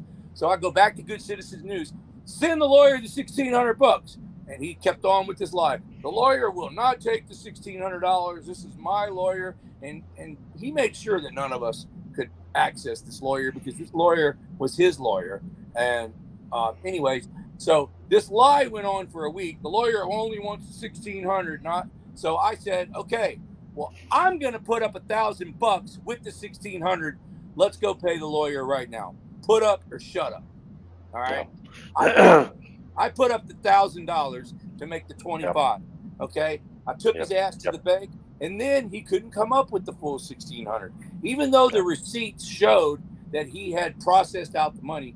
He couldn't come up with it. Okay. But, so it proved that he was lying. It cost me $1,000. Then all of Matt's electronics are missing. Look, I mean, I have recordings of. I'm not going to get into that, but we've got a lot more to come on this. We're gonna fully expose this later. Yeah, and so fully. I'm not going to mention any names, but people told me that he's been stealing money from his grandmother. So when I put the pressure on him for this GoFundMe money, this is my opinion now. We think that he stole the money from his grandmother to pay the GoFundMe money back, but he did pay the GoFundMe money back.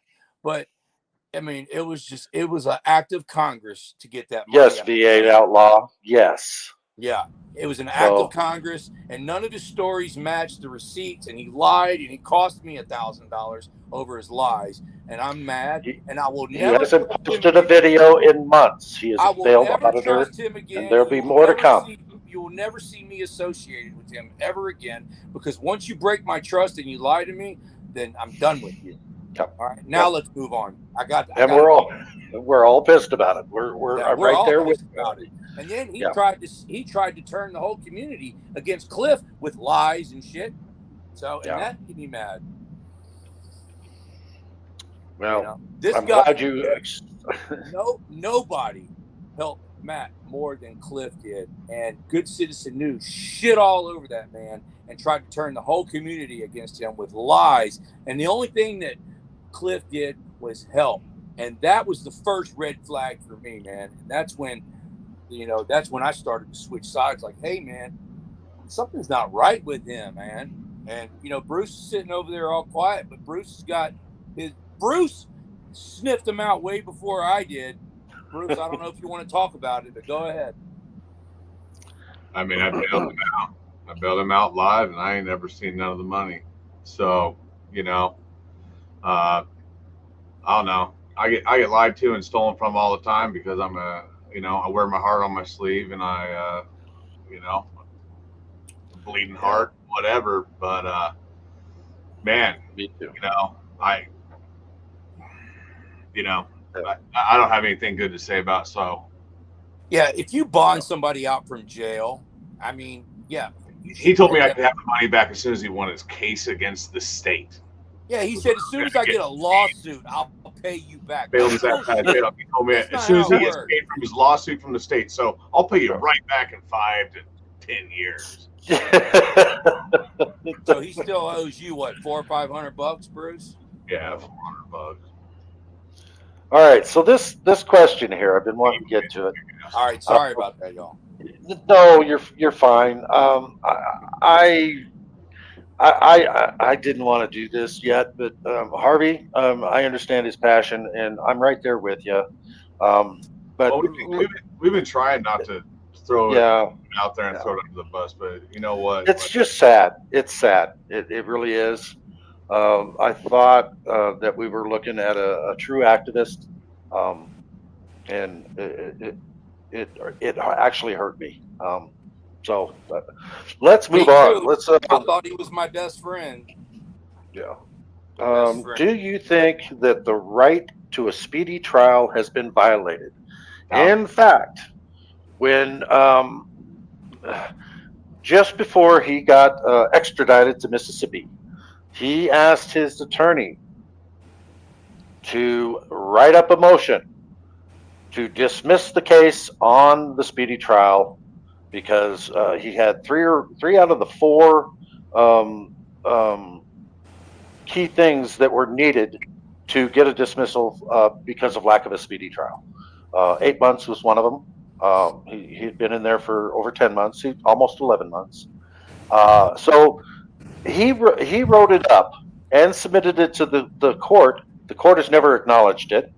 When he got extradited to Mississippi, he asked Myron, his attorney, to write it up. It's still not on the docket. So we don't know if that dismissal has been there, that there's been a motion for dismissal on speedy trial. But there should be. We're hoping that the attorney does his job. But anyway, moving on from that, there was something else that I saw in here in the chat that I was going to talk about. Now I can't find it. Anyway, Nikki, you've been pretty Press silent. with Ranker has a question for you. Okay, where is Ninja and all that? Okay, that's a great question. Ninja has been working behind the scenes, and he's been there, man. He's been there, and he's shown us some evidence of some things that we're going to expose later when we truly expose Good Citizen is. So he's on our side. Yeah, he is. Good question. Yeah, absolutely. Allegedly. And then, Nikki, do you have something, anything that you're seeing that you'd like to discuss on here? Anything in the chat? In the chat, they're saying, if you Google Matthew Krueger, Fort Worth Police Department, you'll see that he's been arrested and or fired. As of right now, he has not. Okay. The first thing that comes up when you Google it is TB, turn off your, thank you, is that auditor that we were watching the other day that had the title of Fort Worth police officer arrested live, and that was debunked. It is not. Yeah. No, he was talking about somebody else and made it look like he was talking about Krueger. Ridiculous. Guy needs to be called out for it. I'm not going to mention this channel right now, but. And Stephanie, down I the road. did look at that Reddit.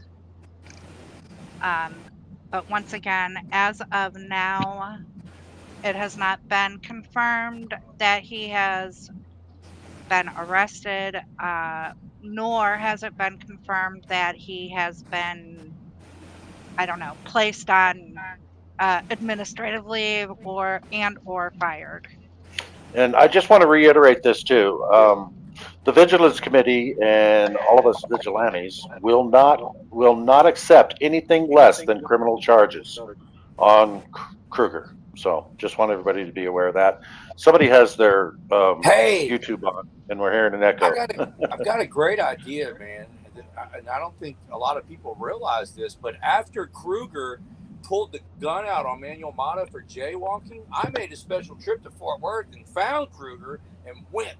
Me, Manuel, and Carolina found him and went off on him. Y'all should play that video. Yep. If you look in my community page, I looked at it earlier today too. If you could, look on my somebody is echoing. I posted the link in my community post a couple of days ago. Yeah, I remember that. Yeah, let's play it if y'all want. It's up to y'all. It's your show, Cliff. Well, I do want to introduce Tyrants Beware to the channel. He's been doing some work on the backs, behind the scenes. He's close to Oxford, Mississippi, or I don't know how close. He could be a state away, but I'm not going to disclose where he's at and where he's been and what he does.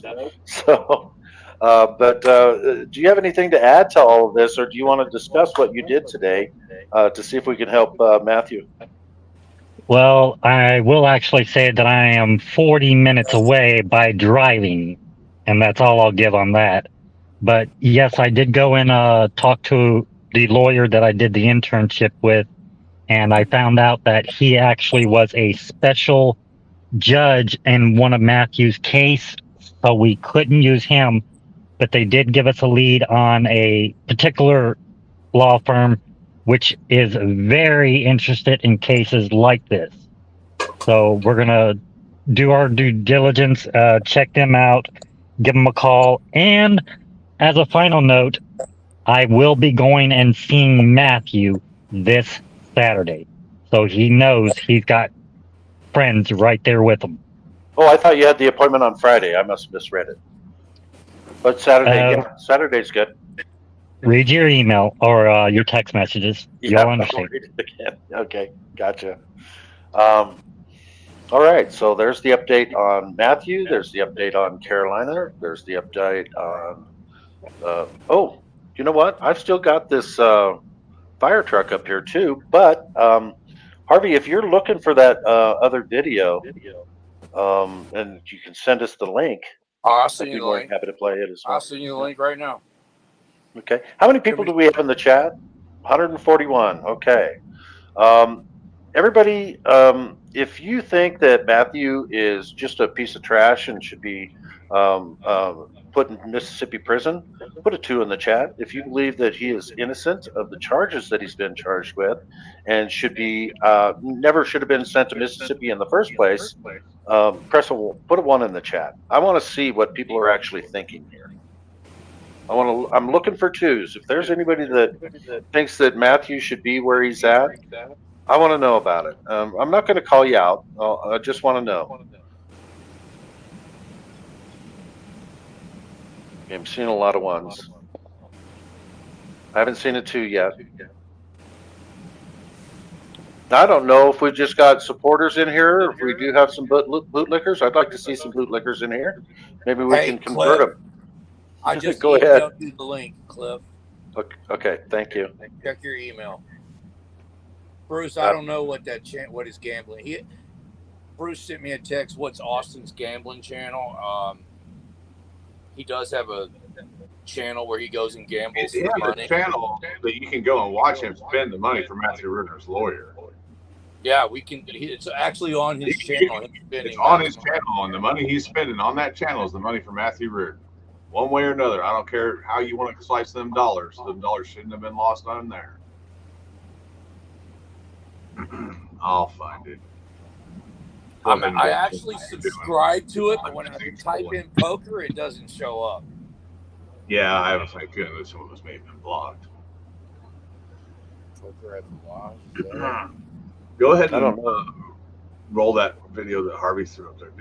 Yeah. Yeah, we're not going to promote. We're not going to promote his gambling channel over here, so let's just forget about it. I was just going to let everybody know where they could go and watch him spend the money. They can leave their own comments. All right, so here's which one am I looking at? He's going to redress your government. He's going to redress the thieves. Post from Harvey. Let's share. That link is it's only showing up as a small. It's not. I don't know if I can play that link there that you sent me, Harvey. Do you have the main version of this? 'Cause what did I send you? The post? Oh, I sent you the post. Yeah. I'm sorry. Yeah. God dang it! All right, I'll redo it. I'm putting it in the back chat. Okay, let me find it in the back chat then. I got you, man. Just give me 1 minute. What's up, ladies and gentlemen? It must be Harvey. All right, we got it, Harvey. Got it? Got it. Yep, Nikki is she's pretty good at this, so yeah. Yeah, I had to make two. I had to make 2 trips to Fort Worth over Krueger's excessive force. Yeah, I wouldn't know what to do without Nikki, I'm telling you. So she is slick. Yeah, I've been noticing. Very good. All right, so let me make sure that I've got this set up right. I want to play the right video. I've been trying to get rid of these other ones, but all right. So cop takes verbal beat down. Okay. Yeah, and Carolina's actually there, and Carolina actually scolds Krueger too. So maybe Krueger slamming her is retaliation for this video right here.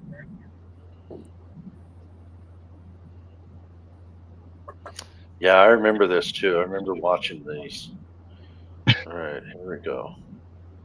This video right here is going to stem from an incident that happened on February 4th, 2024 in downtown Fort Worth, where Manuel Mata was in a very busy and popular area of downtown Fort Worth. It's almost like Bourbon Street. There's hundreds of people hanging out and partying. Well, Officer Krueger spotted Manuel Mata and decided to harass him. And according to Manuel, he accosted him and pulled a gun out on him for jaywalking and arrested him.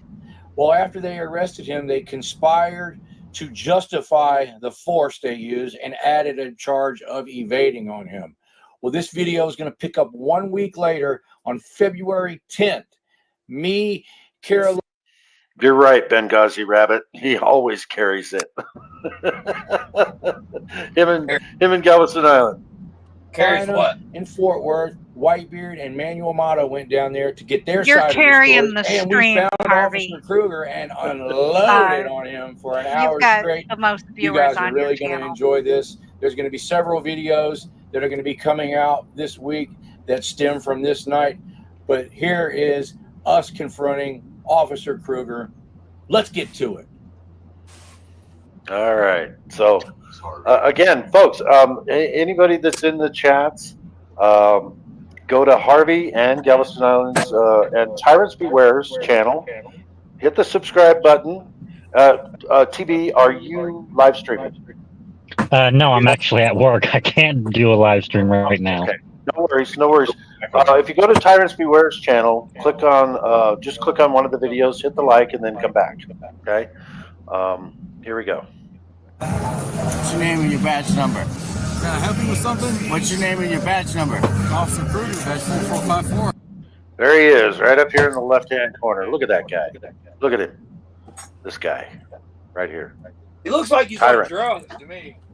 He really does. I mean, if you look at his eyes too, they're not. I mean, he's there's no gleam in his eyes. It's like he's already dead. The difference between him and the grave is the dirt in his face.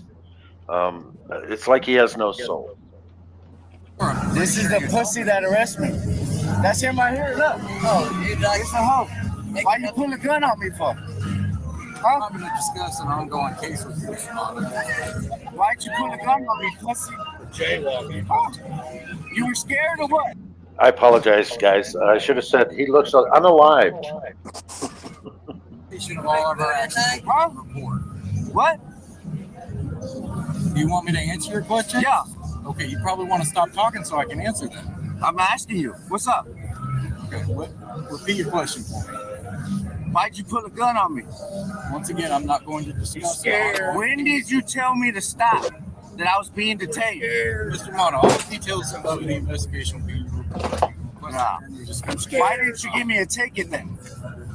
Again, Jaywalker scared. Yeah, you gave me one afterwards, right? Instead of when I asked. Keep in mind too, Manuel Mata, the charge was dismissed when he got arrested for jaywalking, and the gun pulled on him. So, scumbag. Hey man, scumbag. You should probably call for backup. You're a fucking pussy. I'm sure you're scared. You should call for backup. Coward. Are you just going to be rude and insult? Shut up, bitch. Hey, you pulled a gun. Shut up. You just said you don't want to answer questions. Shut the fuck up. It's not rude. Pulling a gun. Be quiet. Talking about rude. You put a gun on me, bitch, for jaywalking. Talking about respectful and rude. You need to shut the fuck up. Because smarter, you look when you got your fucking shut. Hang on. What does that say?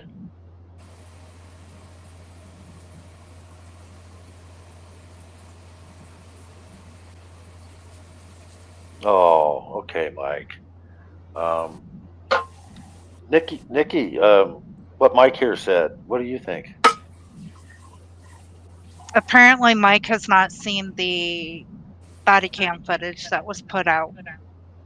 Yeah, when we first started the stream. So go ahead and rewind all the way back to the very beginning of this stream, and you'll be able to see the truth there, Mike. Fuck Mike! Right. Don't rewind it for one idiot. Oh no! Oh no! I want to see. I want people to see what bootlickers say. Okay. So that might rewind it and then come back in and have something to say about it. Yeah. Don't fucking play with me, man. And I asked you. Your statements are very rude, and they seem to be. So. Hey, can you speak up a little bit? Yeah. So they're rude. Rude, and you seem to be impeaching my character. I don't appreciate that. Fuck you and your character, because it's garbage. Why y'all take? Where's my body camera?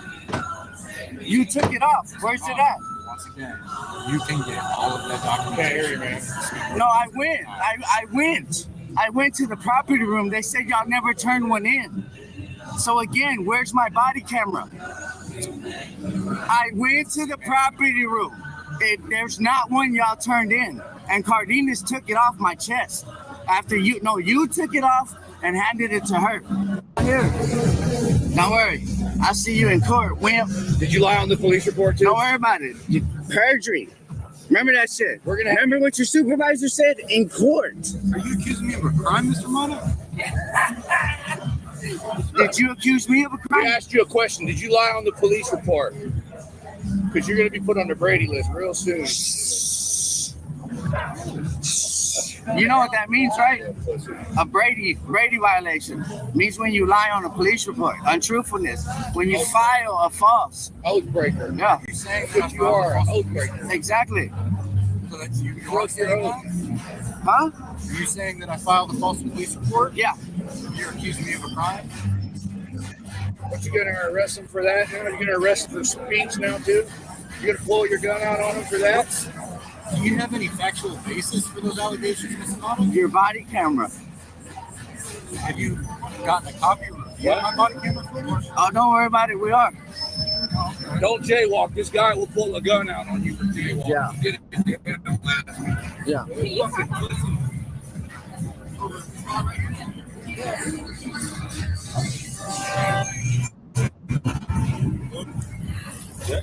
No, what you're saying? This man for jaywalking. Huh? It's weird how you want to ask questions.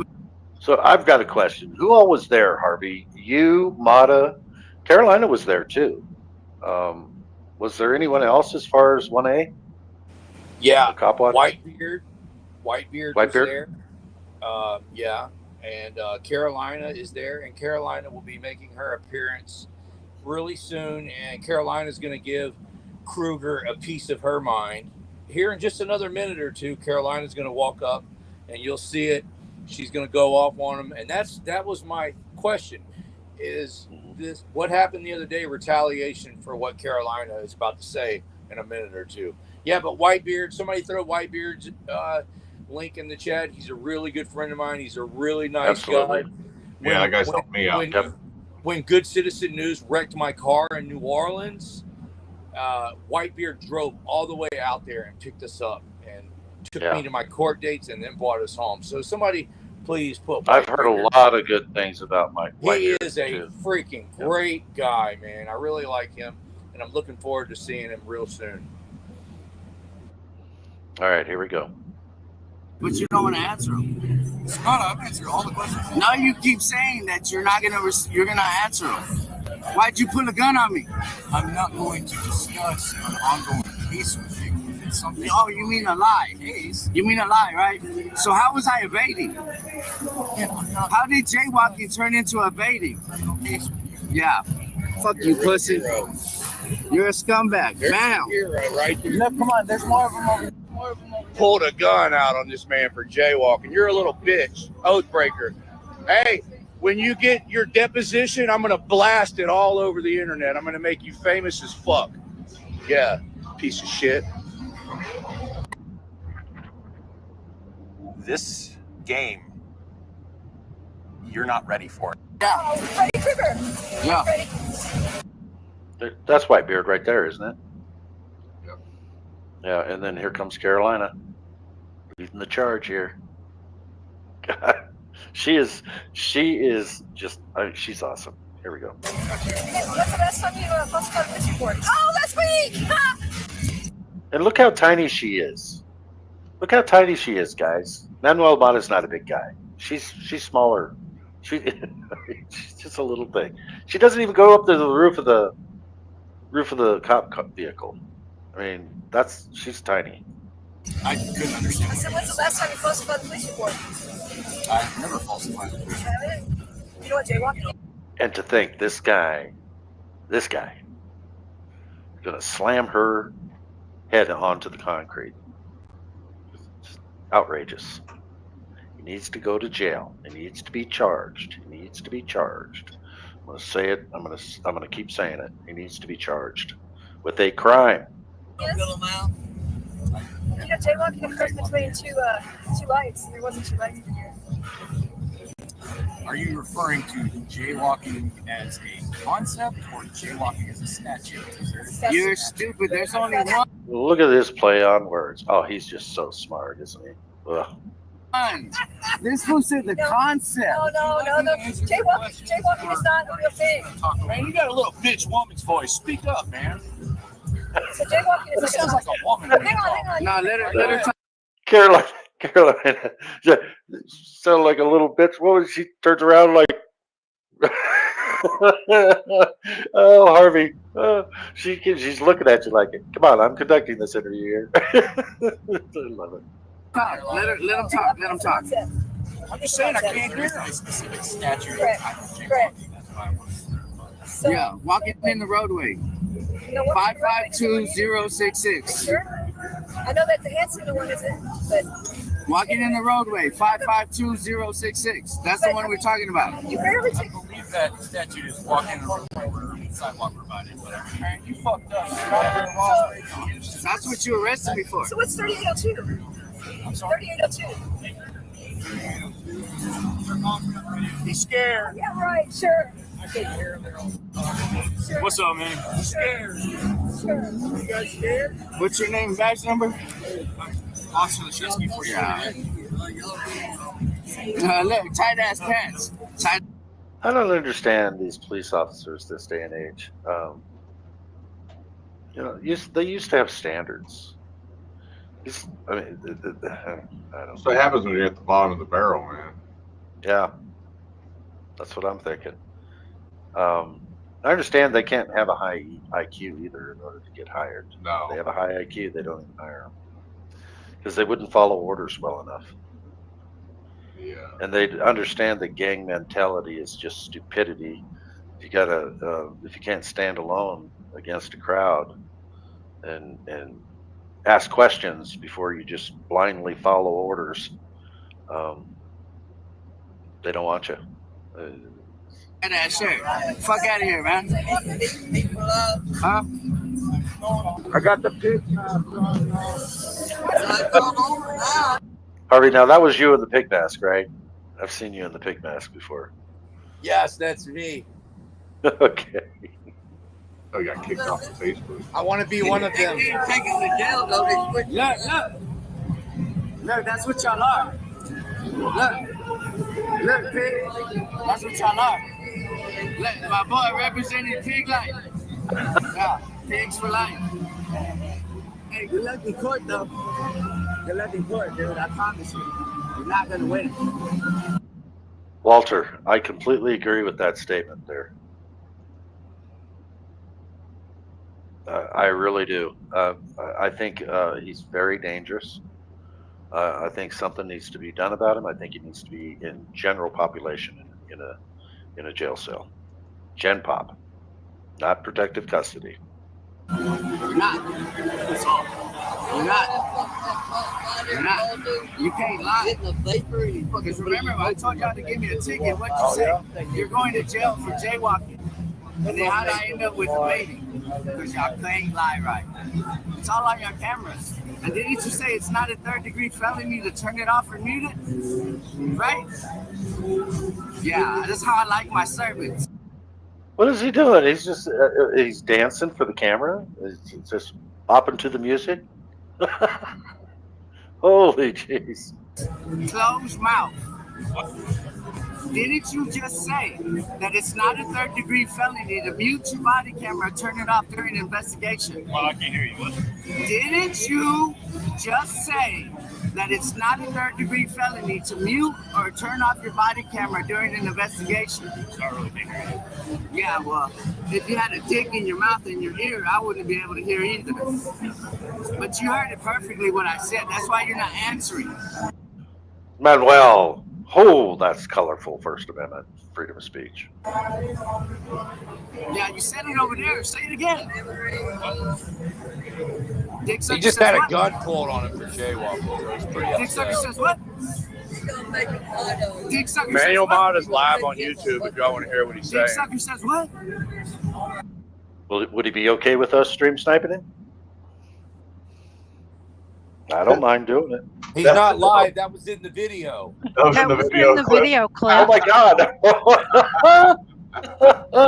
Wow, it sounds live to me. You trolled yourself. I did. Yeah, he was live on that night.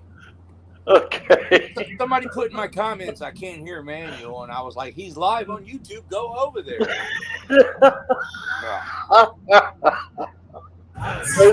Now people are going over to Manuel Mata's channel right now. Yeah, look, I was live. This came from live on Facebook, and for whatever reason, my audio sucked really bad. So to make up for my audio, I had to. You see how Manuel's video is in the corner? I put Manuel's video in the corner and turned my volume all the way down. So all your audio that you're hearing is coming from Manuel right now, and you're seeing my footage because for whatever reason, the Facebook Live, you couldn't hear nothing. So well, he must have a really good mic on his. The audio through this whole video came from his camera. That's why I've got it in the corner. Okay. Yeah. Editing tricks. Editing tricks 101. Nikki, you can mute me anytime. John Denicola said so. Shout out to Carolina and Fort Worth for teaching me how to edit video. Oh, absolutely. She. Old enough to be your dad. What? What's up? Huh? Hey, pause it. Why should I respect pussies that did me wrong? Now, was that in the video, or did you say pause it real quick? I said pause it because I just want to point out that where Carolina got slammed the other night is right behind his police car over there. Oh, It's yeah. actually the same exact spot, man. Yeah. It does look familiar. It is right behind his police car is where they slammed her the other night. Yeah. And look at the smug look on his face here. Yeah. He knew. He was just waiting. He was waiting to catch Carolina alone without you guys around. Yeah. What a piece of... Dude, you put a gun on me. Fuck you. Officer Talking about respect. Shut up, bitch. Now, you want to try it again? Yeah, that's what I thought. Y'all tough till y'all ain't. Y'all bad till y'all ain't. Where's my body camera? What? Where's my body camera? What? It's not. I already talked to the property room. They said none of y'all turned it in. So they stole his body camera, body camera. Did he ever get it back? I don't know. I thought he said something about it might be. Never mind. That charge was dismissed, and he's in the process of, like, CJ was in the process of filing a lawsuit on Krueger for what he did to Manuel, and then he did this shit to Carolina too. So Krueger's got big problems, man. Yeah, psychological problems. I think he's a loose cannon. He needs to go to jail. He's got legal problems. He needs to be charged. Got to charge him. Got to happen. Isn't that weird? So who's lying? The property room or y'all? I'd rather believe the property room because they know better. Huh? The property room. I have it on. I recorded it when I went earlier. Yeah, there's the question right there. John Denicola. Have you guys looked into this yet? Do you know if there was a hit and run there? I don't believe there was.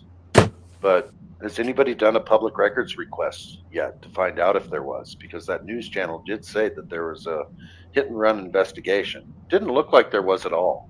Well, the tow truck pulled up to tow a car out of that parking lot too. So even if there was a hit and run investigation, Carolina was right that they were towing cars out of that lot. Yeah. Just saying. So. Well, plus, if there was a hit and run, okay, so I wonder, maybe there was a hit and run and they're just here looking for the vehicle that ran, and the one that they're towing off is the one that they just parked it there after they did a hit and run. That truck didn't look like, or that vehicle didn't look like it was damaged in any way. So, but they were investigating something. They were done. Their lights were off. There was no crime scene tape up. Yep. They were done. They were having their powwow. Nikki, you're supposed to be playing devil's advocate. Not on this one. Nope. Okay. Not on this one. Sorry. Not on this one at all. You know. Even the bootlickers are going, no, what he did, outrageous. I mean, there's a lot of power behind this one, man. This guy's got to go, and he's got to be charged. Absolutely, Nikki. Good points. Yeah. So again, try it again. Because I don't think the property room's going to lie for you.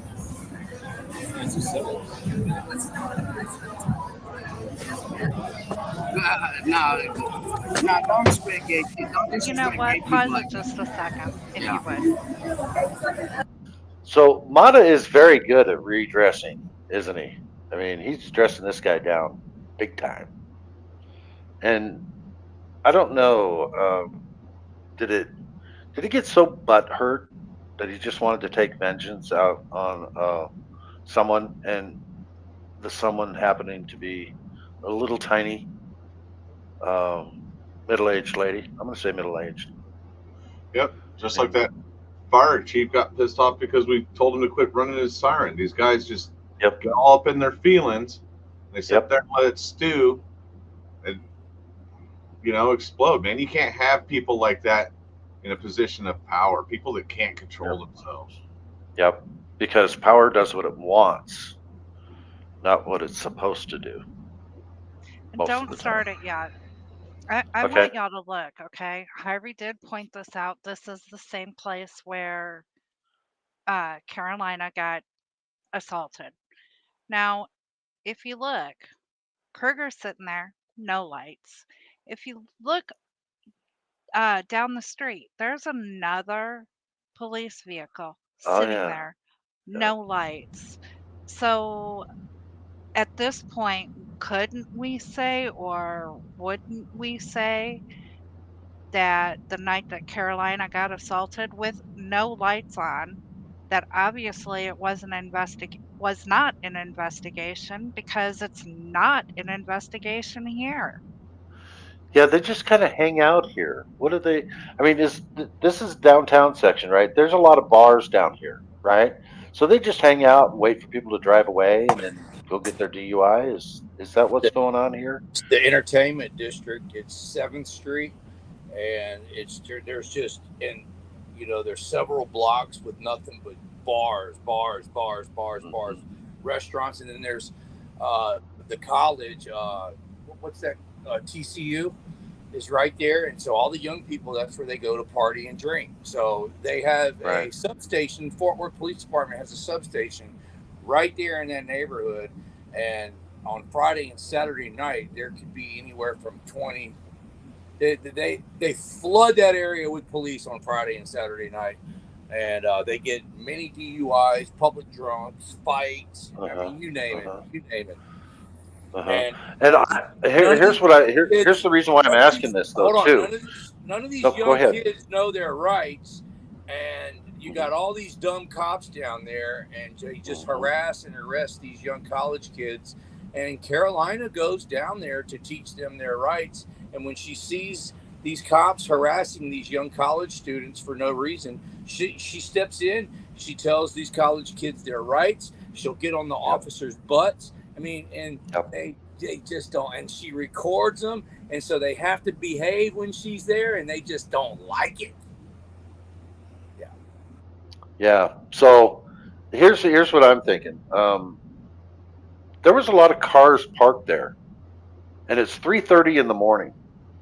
So could it be that a lot of these young college students, they get a little tipsy, and they're scared because all the cops are around, they don't want to drive, so they go over to that pay thing and try to figure it out, to pay for their parking for however long, until they sober up and can come back to pick up their vehicle. She was kind of investigating this. How do you know if they paid or not?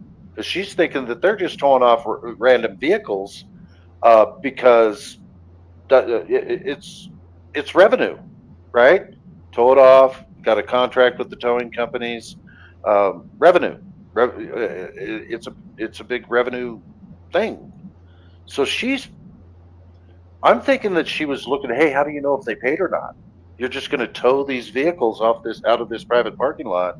So she's asking questions, and she's got a camera. They don't like cameras, and they don't want people to know what they're doing.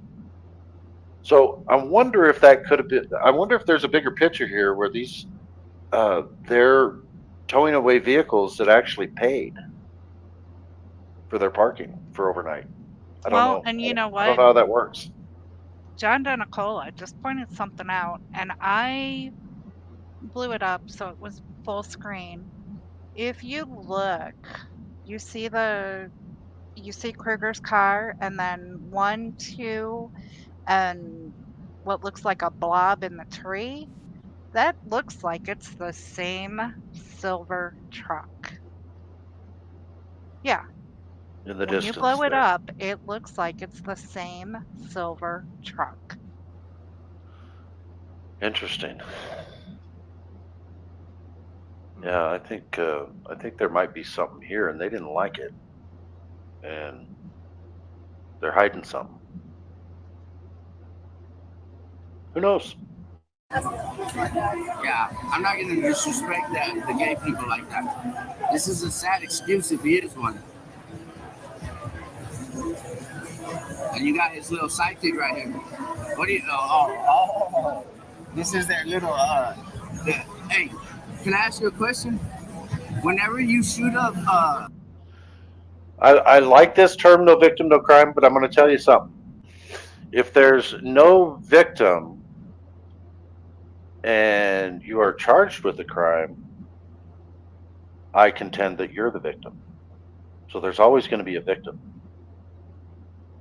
whether there was a crime to start with. If the cops take you into custody, they put cuffs on you, they throw you in a cage, you're the victim. So yeah, I believe in no victim, no crime, but it's never going to happen. There's always a victim, no matter what. So you get arrested, but there was no victim, you're the victim. That's just my point on that. Here we go. steroids, is it true that y'all become typical assholes? Huh?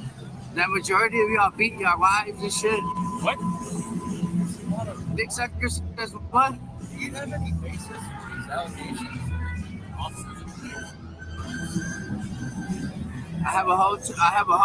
Yeah, 7. I did notice those. So if the parking meters weren't working, they put the red bags over them, right? I did notice those in Carolina's video. Or if it's a cases holiday. They got dismissed for y'all. Anybody else say something on that? Oh yeah, I said, or if it's a holiday or something, I think they put them over like if there's a specific exemption. Okay. Lying. Should we keep going? Hey, you're famous, right? I know you. You need to chat, right? Nice to meet you, man. No? Enter the bootlicker. I know you guys. YouTube, right? Yeah, pause that just a second.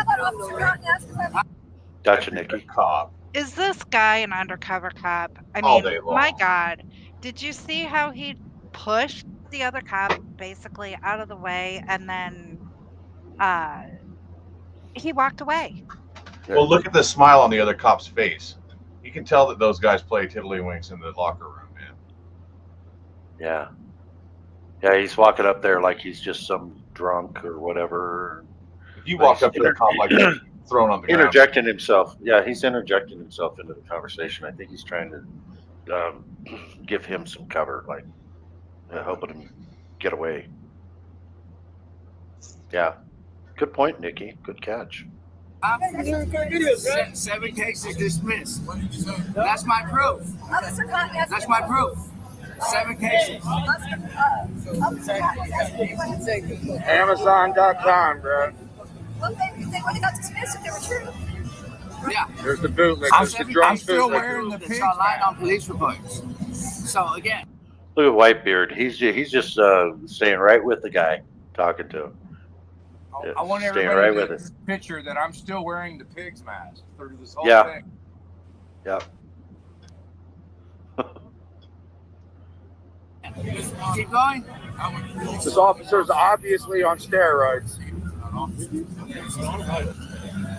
You're so stupid. I just told you 7 cases that got dismissed because they lied. These heroes pulled a They gun can't out stand on him the for stand because they got jaywalking. truthfulness on the record. I proved it. What is That's you fucking talking asshole about? right there. Yeah. Those are your heroes. Oh,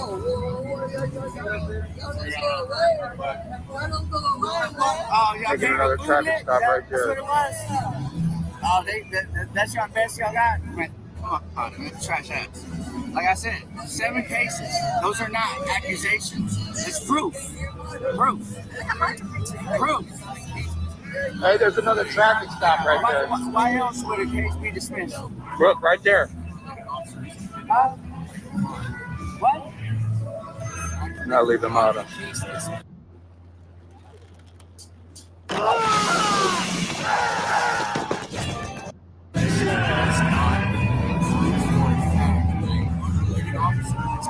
Yeah, you should really lay off the steroids, man. So do you know that lying on the He's nodding his head in agreement, Harvey. So yeah, I think he agrees with you. I should probably get off the steroids. Yeah. What's this say? Oh, media, welcome. 2 female officers who are there. Yeah, that's a good question. Did anybody get the names of the 2 female officers and their badge numbers? And I noticed that they weren't really helping. They bent over. They said she's bleeding, but they weren't really trying to stop him from doing what he did. Maybe he just did it so fast. I mean, he did. He went from 0 to 60 in a heartbeat. Um, and the last words I heard her say before she was thrown violently to the ground was "okay." That doesn't sound like she's trying to resist to me. She said "okay."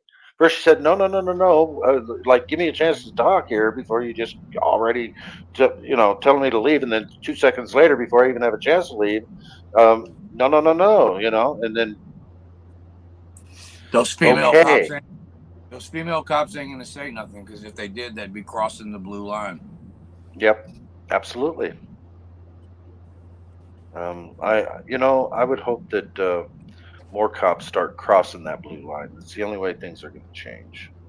Um, but you know what? They'd lose their job. They'd be ostracized. They might not get back up on a call. It's scary to go against the blue line for cops that want to be good cops. That's why there are none. That's what I contend. There are none. The good ones are gone. government document is a crime. It's a federal crime.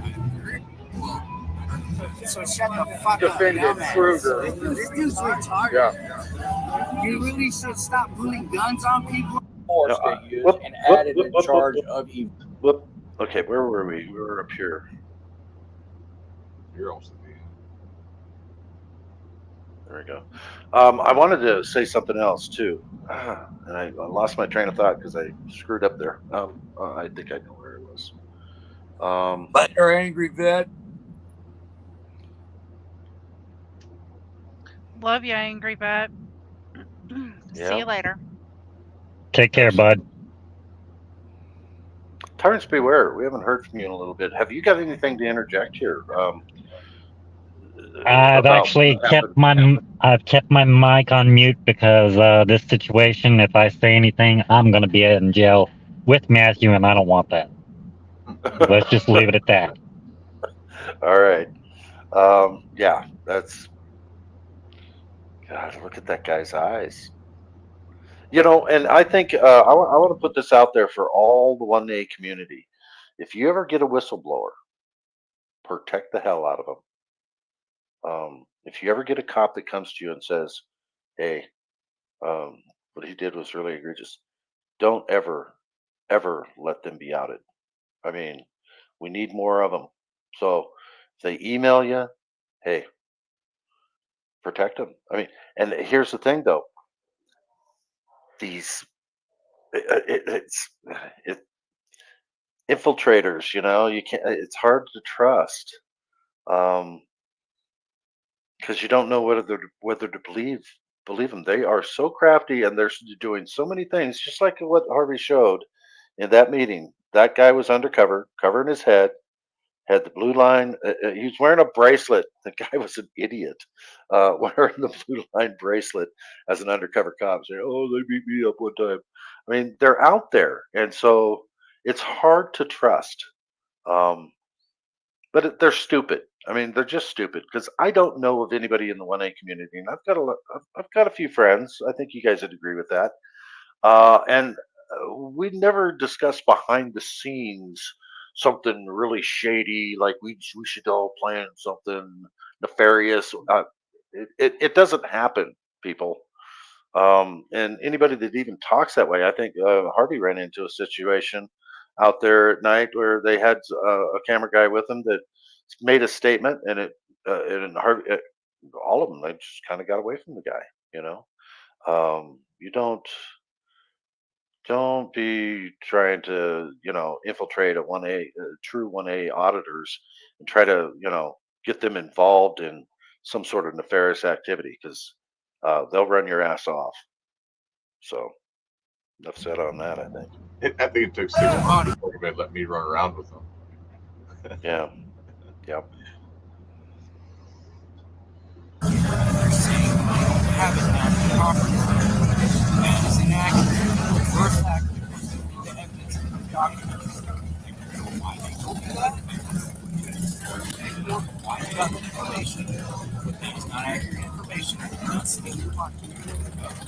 Okay. Thank you. Why would you pull the gun before your taser? Why would you pull either one? Never mind. Look, this video is going to reach possibly 100,000 people next week. Would you like to give your side of the story? I'm giving you your opportunity. Huh? What? Okay, well, you're going to look like a piece of shit, man. After realizing that you cannot hear what Officer Krueger is saying, I had the audio professionally enhanced, and this is the result of that.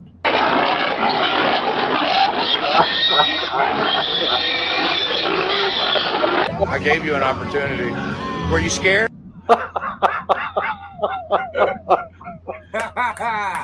Oh, Harvey, man, I'm gonna tell you.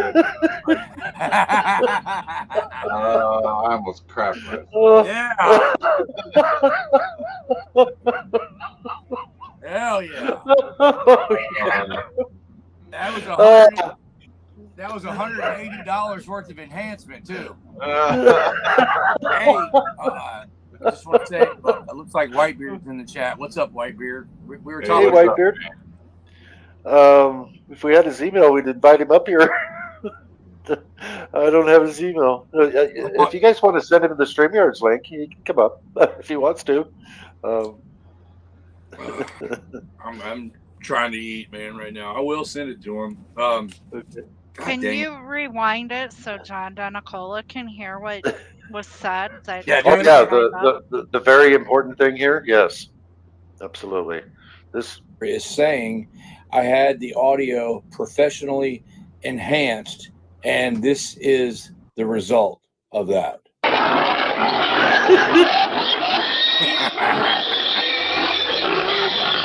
I gave you an opportunity. Were you scared? You're scared? No, were you? God. Oh. Whew. I'm gonna rewind it again. I want to see that. I want to see it again. Start. Put it to where you can't hear what he's saying, though. Put it back. Yeah. Okay. Yeah. Okay. After realizing that you cannot hear what Officer Krueger is saying, a little further. Yeah, go back a little further. Right here. That way people can see that that's actually what he said. Okay. Thank you. Why would you pull the gun before your taser? Why would you pull either one? Look, this video is going to reach possibly 100,000 people next week. Would you like to give your side of the story? I'm giving you your opportunity. Huh? What? Okay, well, you're going to look like a piece of shit, man.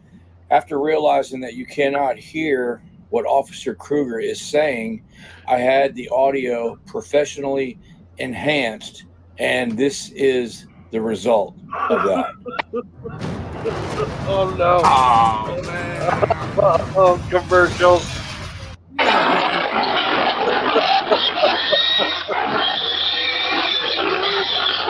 I gave you an opportunity. Were you scared? You're scared? Oh, man. Okay. I can't do it again. I'm not going to do it again. My stomach's starting to hurt. Oh, my Lord. Woo. I really wanted to hear what he had to say. That's why I spent the extra money. Yeah. It was well worth it. It was worth it. I'm glad you did that, Harvey. I've been noticing. I've been noticing that your style, you're getting more and more humor all the time. You've even taken on some of James Freeman stuff. You've been at the bar today?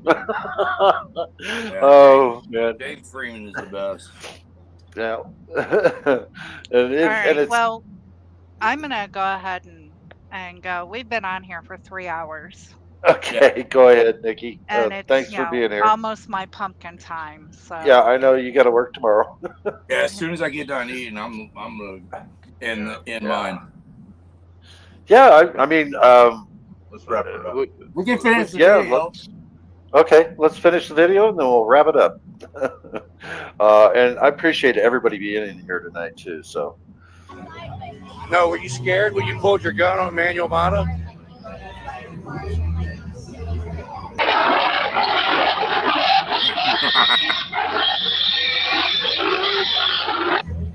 Oh, so you're being investigated? Is that what you're saying? Huh? You're being investigated for what you did? Well, you guys didn't investigate. Y'all just took him to jail. If y'all would have done a legit investigation, y'all would have let him go. And they'd have took you to jail. What's your badge number, Krueger? Well, they have their opportunity now. They can take him to jail now. I mean, truly. I mean, this was before this even happened. Harvey was saying, you need to be taken to jail. You should be taken to jail. And here he is. He committed the crime right after this. So, and he should be in jail. 4454. That's what a trash-ass cop looks like, America, right there. Big ego, no brain. Harvey, don't hold back. Tell us what you really think on that. I'd get kicked off of YouTube. Trigger happy. Bet you don't even know the 5 freedoms covered under the First Amendment, do you?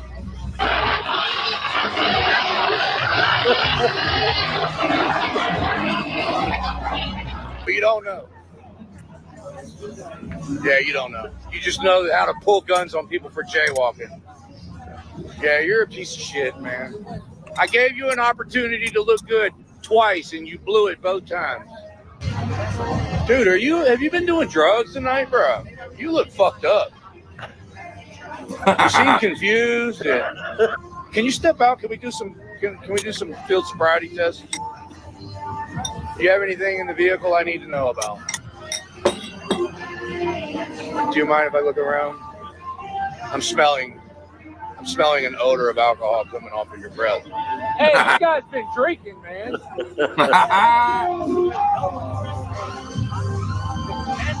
That's why he won't get out of the car. He's drunk.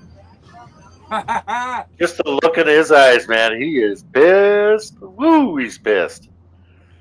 Ugh. Okay.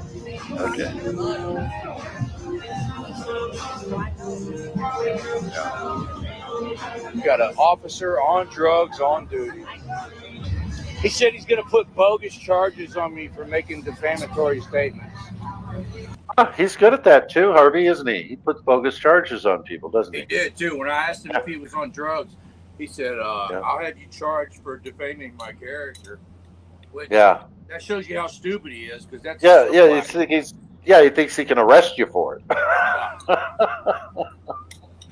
And then he put bogus charges on Manuel. Now he's got bogus charges on Carolina. Bogus. And so he needs to be charged. He likes to put charges. He needs charges put.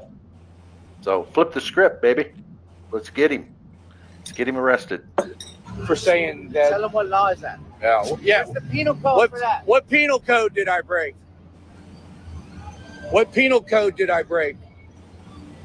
You said making defamatory. Okay. All right. Let me pull this up. Where did it go? Oh, that's not it. Where did it? Oh, this is it right here. That's what I want to do. Okay, this video is not a reason why CFW was attacked. This guy was going to attack somebody regardless. He's a loose cannon. He didn't attack Carolina because these guys harangued him, and they didn't really harangue him. They asked him questions, and he answered them half-assed. He doesn't. They don't answer questions, and he's butthurt, yeah, but that's not the reason why he attacked Carolina. He attacked Carolina because he likes to attack, especially somebody that's weaker than him and smaller than him. He's a psychopath. This just my opinion, but I'm right. George State, are you gonna file a lawsuit on me? Is that what you're saying? Did I break a penal code? You don't even know what you fucking said. This is your police in 2024. It's fucking sad. It would appear that Officer Krueger has a history of using excessive force. Manuel Mata provided us with this appeal to the City of Irvine Police Department. They indefinitely suspended him for using excessive force, and it would appear as if they let him resign, and then he slithered his way over to Fort Worth because Fort Worth will hire any trash cops, Brady list or not. Fort Worth will take you. You'll fit in good. Absolutely, Fort Worth. Well, and the same can be said for Galveston too, right, Harvey? It's always been my opinion that Fort Worth is worse, but they're real close. Yeah. That's been so. When I moved here, that was one of the things that everybody said was that historically, if you get kicked out of another department, that Galveston picks you up, and it's they don't abide by the Brady list. They don't participate in it. They think it's hogwash. They're oh yeah, Nikki tried to look up the Brady list for the Galveston Police Department. They don't have one. Their union actually makes comments about ongoing investigations, you know. So, you know, the police department itself doesn't, but the union that's run by the police, they make comments about stuff all the time. So, yeah. Well, they're just shady. I can tell you there are Galveston Police Department officers that are on the Brady list. We do know that because we've seen court documents proving it. Matthew's case even. So I think that after Caldwell arrested Bruce and the two other guys for just standing on the sidewalk, and it caught a lot of national attention, I think somebody higher up in the Galveston Police Department put down orders on these cops to chill, okay? And then after that happened, I came around and they arrested me. That's when Gaynor arrested me, and you saw how the captain immediately ordered my release. That shit would have never happened in Fort Worth. The higher ups in Fort Worth would have backed that all the way. So yeah, that's why I think Fort Worth. That's why I think Fort Worth is worse. But so you think the tyranny comes from the top? Yeah, but if you ask Bruce, he's going to say Galveston is worse because they've arrested him 7 to 8 times. I only got arrested once by Galveston, and I was released after 45 minutes. Fort Worth buried me in bullshit charges, so it's my opinion. The guy that was the acting captain at the time, he's not even a captain, he was an acting captain. Yeah, he got demoted for helping me, yeah. He didn't get demoted, he was just acting captain at the time. But I know that guy from Swiftwater Training as a fireman, and he started his career as a fireman and an EMT and changed over to the police department at some time. And I would imagine that he's not going to be with the Galveston Police Department very much longer because he's not a piece. Well, yeah. Well, suffice it to say, they're both really bad and really tyrannical. Both police departments. Harvey got who was on shift as captain. Yeah. All right. So, what are you working on right now, Galveston Island that you're going to be putting out in the next few days, so people can be sure and go to your channel and watch? I'm going to have my view of that Fort Worth meeting and what happened to me when I exited. So that one should be coming up, and I am going to show what actually happened, and I'm going to put. Oh, I think you froze up there, brother.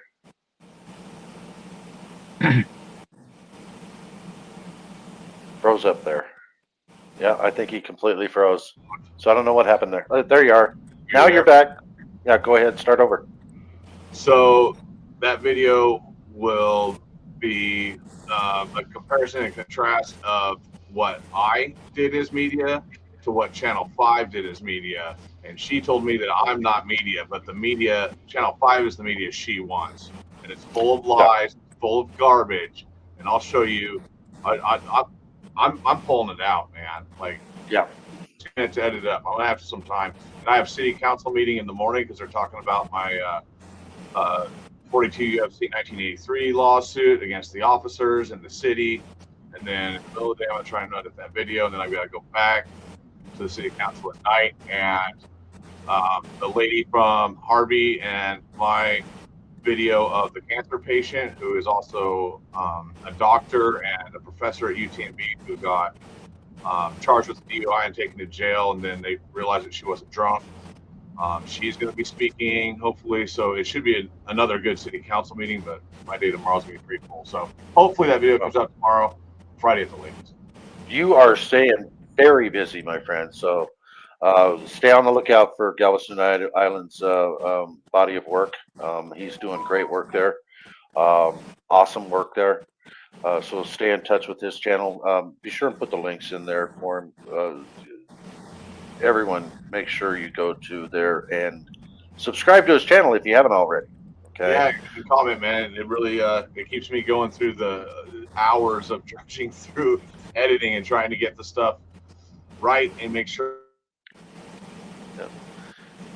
And then plus during all this time, you've got to go to an ear doctor too. So you got your personal life that you have to deal with along with all of this other stuff. So you're awfully busy. Yeah, awfully busy. Yeah. So I mentioned too that you've got to go see the ear doctor too. Yeah, doing all this stuff and it's crazy. With no insurance, so that's always fun. Yeah, $300. Yeah, it's hey, money. It's what it is. It's the cost of doing what I do. I'm gonna get. Yeah, we were talking too. Sometimes it take you 3 months just to get into one of those, and you got lucky and found somebody on Monday. Yeah. Yep. Tyrants beware. You got something going on too. What's coming up next on your agenda? Really nothing. I'm actually thinking about doing a Krueger music video. Okay. But I'm still debating on that one. The wife is trying to keep me calm on it, but yeah, I think I might do something like that. I do have the idea that if anybody wants to write Matthew, go ahead and send it to my email, and then this weekend when I go to visit him, I'll actually take those printed out and hand it to him. That way he can read some of them. Oh, that's awesome. So it's tyrantsbeware@gmail.com. And when you put the description of subject, put in it for Matthew, and I'll make sure that that gets printed out, and I'll take it to him. Sweet. Thank you very much for that, TB. All right. Well, I'm going to get on off here because I got to get back inside. I've got like 5 minutes. So get back to work. Take care, everybody. And employee of the month is now leaving. Take care, everyone. All right. Have a good one, TB. And then, of course, Harvey, what do you got coming up besides brushing your teeth? It's an ongoing investigation, and I cannot comment on it. Okay, all right. So everybody knows to stay tuned to Harvey's channel because you never know when he's going live next out there cop watching. And then his new sidekick, well, probably old sidekicks, really. These guys are two peas in the pod. They work very well together, bounce off each other really naturally. Harvey and I just met up. Yeah, Harvey's. No, we're gonna say Harvey's your sidekick, Galveston. He's the out of all the people I've worked with, he's by far the best. Yeah. And he said that too about you. So. Yeah. Oh no, I said that about me. That's how. That's right. Oh, that's right. Yeah. You were saying he's just he keeps Harvey humble. No, Harvey's pretty humble already anyway. So we compliment each other pretty well. You do compliment each other very well. I will say this: after Chief Roy tried to run me over with the fire truck, and they went over and asked Bruce what he saw, at least he didn't say, "I don't answer questions." I remember that. Good Citizen News. Like I saw that motherfucker try and kill my friend. That's what I saw. Yeah. Yeah, that's right. All right. That guy, I was handcuffed in the back of the police car. All the liars and drunks had already given the police their statement. Yeah. They went over and asked Good Citizen News for a statement, and he told them, "I don't answer questions." Like, that was crazy. I actually saw that. live. Like, what the hell's he doing? It's like he's gonna let Harvey go to jail. It's like, if you go back and watch the video where Matthew Reardon got arrested, he threw Matthew Reardon under the bus even worse than that. Yeah, he did. I didn't recognize it at first, but man, there was a lot of things going on that were just too shady for me. I don't think he's done fucking us over yet. So I don't think so either. But it's another story for another day. But it'll be a banger, that's for sure. Because we've got some stuff. But let's go ahead and end this. I'm going to go ahead and play our outro. I love this outro. It's over 3 minutes long. You guys don't have to stay and listen to it, but I'm going to play it anyway. And thanks everyone for being here. And we will let you go. And here it comes.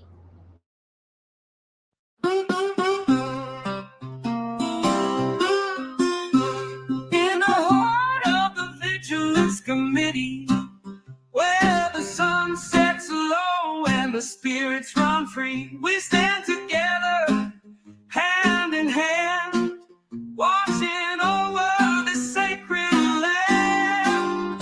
We're the keepers of the flame. In the Vigilance Committee, we'll never be the same. Through the trials and the tests, we'll always give our best.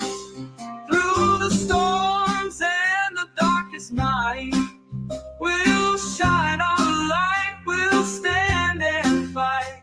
For the ones we love, for the ones we've lost. In the Vigilance Committee, we'll bear the cost. We're the keepers of the flame. In the Vigilance Committee, we'll never be the same. Through the trials and the tests, we'll always give our best. Through the storms and the darkest night, we'll shine our light, we'll stand and fight.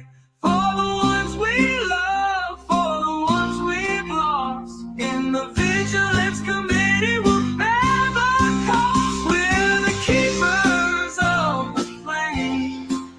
In the Vigilance Committee, we'll never be the same. Through the trials and the tests, we'll always give our best.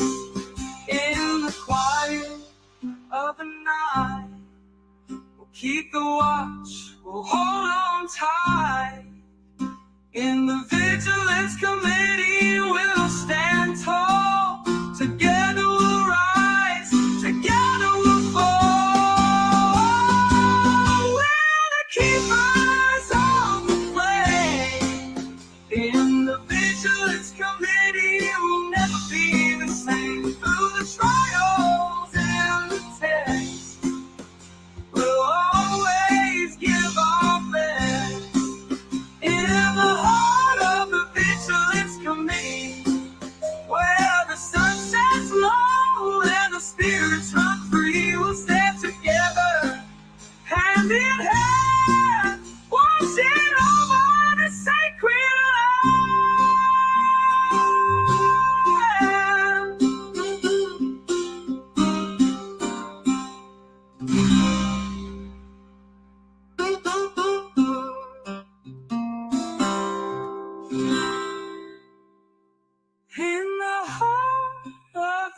Vigilance Committee,